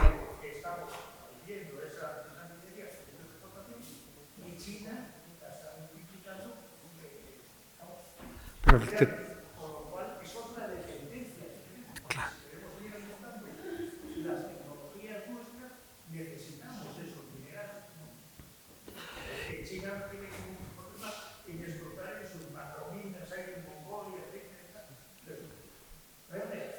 Pero lo que pasa es que la población china es muy sumisa y lo que fuera. Aquí en Europa, a ver si somos capaces de coger el toro por los cuernos y decir que ya está bien. Te quiero decir que a nosotros nos está perjudicando en todo, en fabricaciones, en producción animal, de carne. Tenemos que cumplir unos estándares que nos obliga la legislación europea, que como te comentaba antes, de bienestar animal, de que tienen que tener la alimentación sin, no sé cómo los llaman, estos antibióticos y lo que fuera tal esto. Y lo siento mucho, nosotros vamos a cumplirlo y ellos, en China, me da igual China que otros países de por ahí, se lo pasan por el artículo 33 y luego resulta que compramos esos productos nosotros, que los tenemos que consumir porque no somos autosuficientes. Pues señores, vamos a relocalizar y a producir aquí lo más cercano posible, en mejores condiciones que lo están haciendo ellos, pero nos estamos quedando aquí sin producción y encima les estamos mandando todas las divisas a ellos porque les compramos el producto. Entonces, seremos los europeos los que tenemos que reaccionar. Ellos se aprovechan de la situación del mercado y que nosotros seamos tan legalistas. Bueno, hablando de las dos cosas que preguntaba, el problema que tenemos en la relación con China es también de proporciones. Quiere decir, un país que no fuera tan enorme, que hiciese cosas parecidas, pues siempre el impacto sería menor. Pero como China es tan grande, la relación de proporción es muy desventajosa. Con lo cual, si estas prácticas, en vez de hacerlas China, las hiciera Tailandia, bueno, pues tiene otro impacto. Pero las hace China y tiene un impacto enorme. Con lo cual, en realidad, para poder abordar los problemas estratégicos con China, un país como España, tenemos un problema de masa crítica geopolítica. No somos suficientemente grandes para poder abordar problemas de esta índole. Y ahí solo podríamos encontrar una solución en un marco europeo, pero es muy difícil, es mucho menos eficaz ese marco que el marco europeo. Luego hay un problema que tenemos y tendremos siempre, mientras Europa no dé un paso, que es esa diferencia de tamaño a la hora de reaccionar, ¿no? O sea, que hay y ahí habrá un problema. El tema de los semiconductores tiene más carga geopolítica, digo semiconductores de los minerales tienen más carga geopolítica porque está muy vinculado a la transición energética, que es una prioridad para Europa, ¿no? Y China ya en su día pues lo hizo con un carácter estratégico, fue teniendo cada vez un control mayor del mercado de estos minerales estratégicos, que en algunos casos ronda el 40, el 50, el 60, pero en algunos hasta el 80%, ¿no? Y no solo la producción, sino todo el refinado del mineral. Y esto es importante porque si no producimos los europeos, que podríamos hacerlo, por cierto, España podría producirlas, pero hay una resistencia también de precisamente los ecologistas, ¿no? Porque eso tiene un impacto ecológico. Y ahí, sin embargo, Europa está haciendo un esfuerzo importante. El otro día fui a una reunión que hablaba de este tema y contaban un dato que es muy llamativo. Dice, el proceso normal para abrir una mina en España es de 15 años. 15 años el proceso que lleva a abrir una mina. Esto lo queremos resolver para los próximos años, no para dentro de 25, ¿no? España se ha comprometido a reducir ese proceso de 15 años a 2. Yo me hago una pregunta, ¿y por qué no lo hemos hecho siempre así? O sea, ¿cómo es posible que abrir una mina cueste 15 años? Y para hacerlo necesita tenerse una ventanilla única, porque lo que es terrible, una pesadilla para una empresa minera, es que va al municipio, al ayuntamiento, luego a la comunidad autónoma, luego al Estado. Cada uno tiene normas distintas. Y encima hay elecciones, cambia el gobierno y las decisiones tomadas por uno no son... O sea, es una verdadera pesadilla el proceso, ¿no? Y no podemos pretender resolver el problema sin tomar riendas al asunto. Pero no cabe duda que tiene una gran importancia porque además la energía es muy central en el mundo del poder y los tres países que se confrontan son en este momento las tres superpotencias energéticas del mundo. Estados Unidos es el mayor productor de hidrocarburos del mundo, sumando petróleo, gas y carbón. Rusia es, o era por lo menos antes de empezar la guerra, creo que sigue siendo el mayor exportador de hidrocarburos del mundo, y China es el país que domina el sector de las energías limpias y las energías de futuro. Es decir, que esos tres países tienen mucha capacidad para utilizar la energía con fines geopolíticos, la están utilizando. Vemos que sube el precio de la gasolina. Esto es mala noticia para nosotros, es muy buena noticia para Rusia, por cierto. Es decir, le facilita el sostenimiento de la guerra y la supervivencia de su propia economía. Y por tanto hay un juego y es otra palanca de poder importante que tiene China. No bien convendría decir, yo decía que China es un país que tiene gran ambición y que tiene un perfil militar muy potente, pero China no amenaza directamente a España. Lo que amenaza es a desestabilizar el orden internacional, a crear conflictos. La única cosa positiva que podemos decir es que China no tiene nada contra España. Nada, absolutamente nada. Nunca hemos tenido un conflicto con China. Convivimos 300 años con los chinos sin tener un solo conflicto. Esto no es lo mismo para otros. Luego hay una razón más todavía en España para evitar la confrontación con China, para buscar el grado de entendimiento posible que es necesario. Y España podría hacer ese papel de país puente, ¿no? Imagínese usted que en vez de ser España, el país que hay que hacer puentes es Gran Bretaña, que fue el país de la guerra del opio. Nos han explicado en recientes documentales, el de España, la primera globalización, que si no lo han visto yo se lo aconsejo, dice, España, ¿qué es lo que llevó España a Asia? Llevó plata y, por tanto, contribuyó con el patrón plata al desarrollo de la economía de todo el continente. La plata que venía de Perú y de México. ¿Qué es lo que hizo Gran Bretaña? Sustituir el patrón plata por el patrón opio. Hombre, hay una pequeña diferencia. Es decir, que Rusia tiene, como he dicho, también Japón es un país que tiene un pasado tremendo. Luego España pues podría jugar un papel y debería jugar un papel un poco de poner sentido común, de poner proceso de entendimiento. Porque yo decía que China se prepara a la guerra, pero no tenemos por qué llegar a la guerra. Pero si queremos no llegar a la guerra, tendremos que hacer un proceso de distensión. Y ya lo hicimos en la Guerra Fría. La Guerra Fría fue un proceso de distensión, ¿no? O sea, habría que hacerlo, no hay que poner el énfasis en qué malos son los chinos, qué malos son los rusos, y ya no quiero decir Irán, ¿no? Con Rusia y con China se puede dialogar, con Irán no, por cierto. Pero con Rusia y con China hay todavía, cada día menos, todavía hay cierto espacio para iniciar un proceso de diálogo. Bueno, pues sí, ¿les parece hacer una reflexión, Ignacio? Y ya luego suben el subdelegado de Defensa y el decano de la Facultad de Derecho para concluir las jornadas, ¿vale? Humildemente yo me atrevería a decir que a día de hoy con China es mucho más factible dialogar que con Rusia, pero bueno, efectivamente es así. Con China y con Rusia sí que se puede, con Irán no, por descontado que no.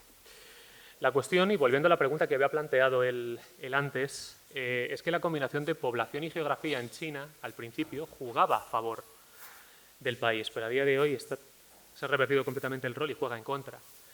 China es un país enorme, son 9,5 millones de kilómetros cuadrados, pero las 2/3 partes son desierto y el 90% de su población se agolpa. Perdón. ¿Tengo que volver a empezar desde el principio? Perdón. Lo que decía. En China la combinación población-geografía al principio jugaba a favor del país, pero hoy en día es todo lo contrario. China es un país muy grande, son 9,5 millones de kilómetros cuadrados, es similar a la superficie de Estados Unidos, incluyendo Alaska, pero las 2/3 partes del país son desierto y por lo tanto el 90% de su población se agolpa en las provincias costeras y en las inmediatamente contiguas hacia el interior. China a día de hoy no tiene suficiente suelo cultivable ni tiene suficientes caladeros de pesca para poder dar de comer a su gente. Por ello vemos que su flota pesquera crece, que opera de una manera más activa y más extensa en todos los rincones del mundo, que compra cada vez mayores cantidades de alimentos, principalmente en países del sudeste asiático de África, que compra ahora tierras en América Latina, ¿no?, donde construye granjas para cultivar arroz y cultivar soja, principalmente. Pero lo que él ha dicho efectivamente es un punto muy cierto, muy interesante, y es que a menudo esas flotas pesqueras son utilizadas como una herramienta sobre todo en el sudeste asiático para que Pekín afiance los territorios cuya soberanía reclama pero no es internacionalmente reconocida. Y eso sobre todo pasa pues en las zonas, ¿no?, de límite marítimo con Japón, con Corea del Sur o con el propio Taiwán que están en disputa, pero sobre todo de un tiempo a esta parte en el mar del sur de China. Sobre todo a lo largo de los últimos años con Vietnam, con Filipinas, con Indonesia. De hecho, esta misma semana ha habido un incidente bastante serio en aguas de Filipinas, que hablaban de más de 2.000 embarcaciones de tamaño diverso chinas, ¿no?, cerca de las aguas de Filipinas y de Indonesia. Para que se hagan ustedes una idea, la situación ha llegado a ser tan dura, ha generado ya tantos problemas diplomáticos, que directamente muchos de estos barcos quitan el patrón, quitan la bandera, para que no les identifiquen cuando entran a pescar ilegalmente en aguas que no son suyas, sabiendo que les van a pillar. Por eso Yakarta, por ejemplo, ya ha dado órdenes de que si su guardia costera no consigue apresar a estos barcos o que estos plantan resistencia, que es algo que sucede muy a menudo, que directamente vaya la Armada y se encargue de ellos. Resultado, en los últimos 3 años la Armada indonesia ha hundido o apresado a más de medio centenar de barcos. En honor a la verdad, no todos eran chinos, algunos eran filipinos y malayos que habían entrado ilegalmente en esas aguas, pero la gran mayoría, en efecto, eran chinos. Y bueno, todos sabemos, ¿no?, el proyecto que ellos tienen ahora, cómo se ha descubierto gas natural, petróleo, en el subsuelo, en el lecho marino del Mar del Sur de China. Ellos están comenzando a ocupar diversos atolones, empezaron ya en la década de los años 70, algunos los están expandiendo y los están reclamando como territorio soberano de la República Popular China, distritos que pertenecen a la provincia de Hainan, a pesar de que algunos de estos atolones están a casi 2.000 kilómetros al sur de la costa de la China continental, de la República Popular per se. Esto ha generado una gran cantidad de problemas, pero ahí de nuevo entra otra vez la flota pesquera en acción para operar allí de manera sin obstáculos. Su propia guardia costera les protege cuando no va la Armada. Bueno, para que se hagan una idea, yo, por ejemplo, pocos meses antes de la pandemia de COVID, volé de Yakarta a Hong Kong, un vuelo nocturno, de 1 de la madrugada, 6 de la madrugada, debía de ser por la diferencia horaria. El avión iba continuamente sobrevolando el mar del sur de China por la zona central. Yo levanté la persiana de la ventanilla, miré abajo y la cantidad de luces que había era impresionante. Parecía que estaba sobrevolando una ciudad, parecía que estaba sobrevolando Singapur o Saigón. No, estábamos en mitad del mar. Con lo cual, en efecto, esa flota pesquera es una herramienta también muy importante para afianzar esa soberanía que no le reconocen.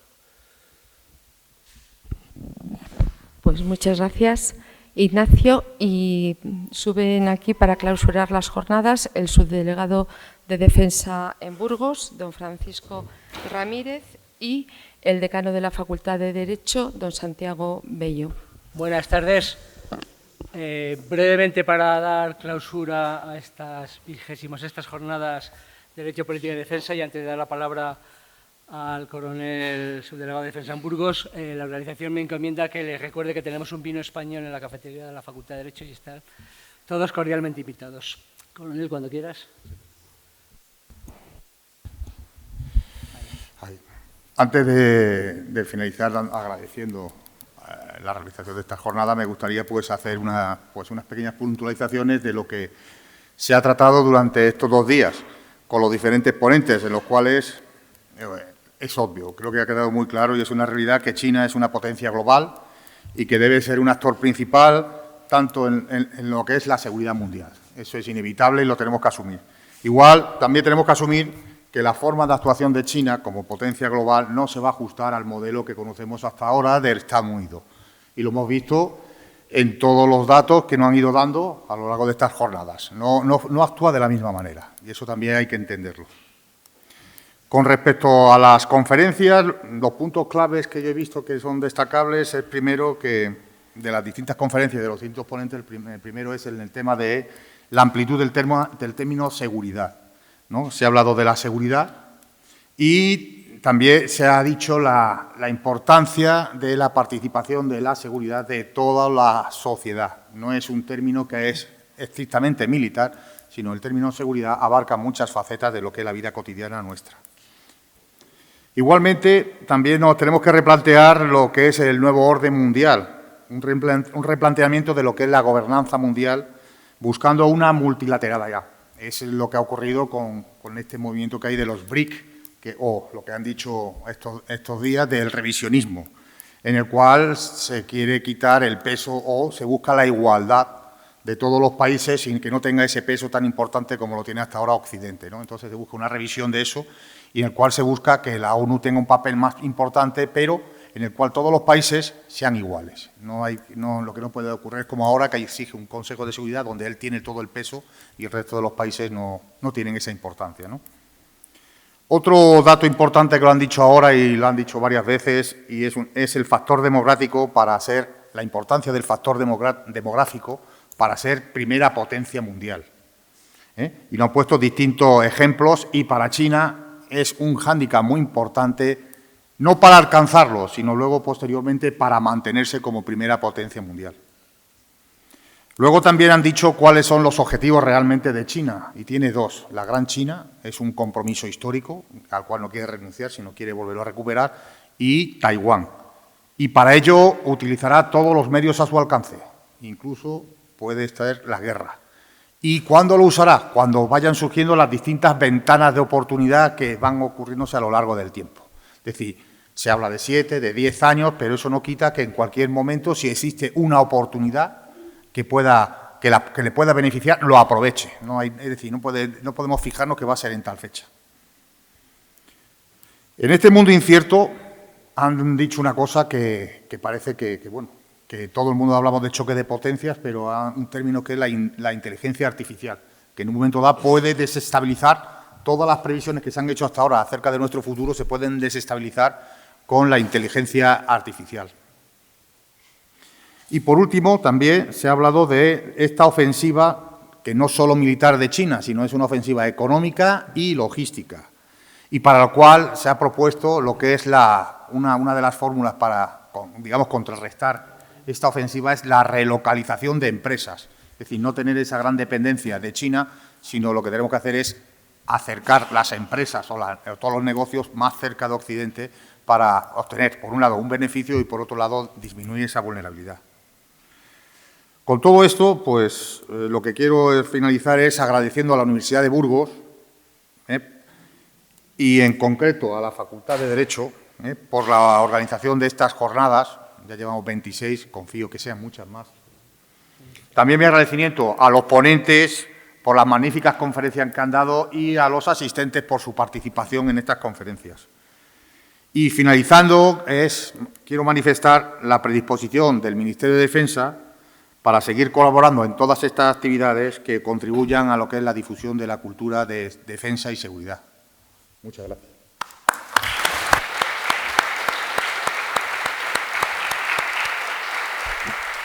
Muchas gracias, querido coronel, por sus palabras, y no solamente por sus palabras, sino por sus hechos, porque ya son 26 años de colaboración leal entre la Subdelegación de Defensa de la Universidad de Burgos a través de estas jornadas de Derecho, Política y Defensa.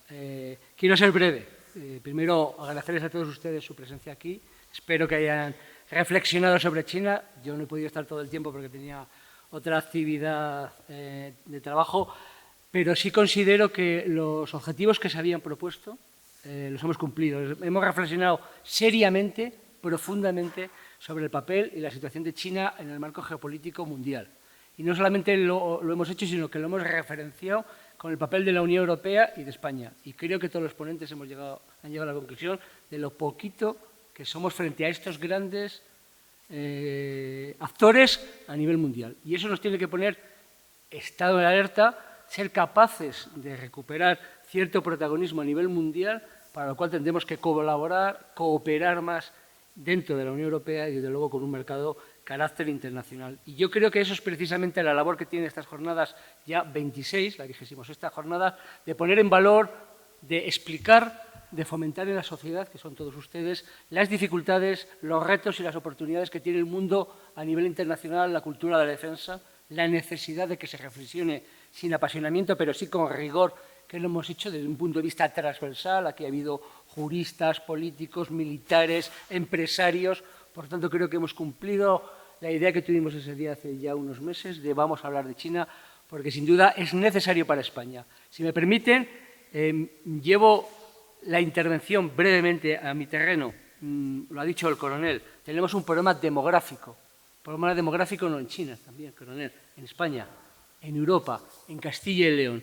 Si no resolvemos este problema demográfico, dudo yo mucho que nuestro nivel de calidad de vida, de nuestra capacidad de interaccionar a nivel mundial de forma multilateral, sea como es actualmente. Yo creo que eso es un reto formidable de las autoridades políticas, de las actividades privadas, de la sociedad en general, de recomponernos como sociedad, de ponernos retos demográficos, porque sin personas, sin hijos, sin jóvenes, y nos dice un decano de la Facultad de Derecho que está siempre rodeado de muchos jóvenes, es difícil poder actuar en cualquier ámbito del orden de la vida. Por tanto, yo creo que estas jornadas nos sirven para recomponer, pensar y reflexionar. Y como quería ser breve, acabo con estas palabras rituales en nombre del rector de esta universidad. Doy por clausurada las 26ª jornadas de Derecho, Política y Defensa y les invito para el año que viene, aquí mismo espero, estemos todos, para estar ya con las 27ª. Muchas gracias.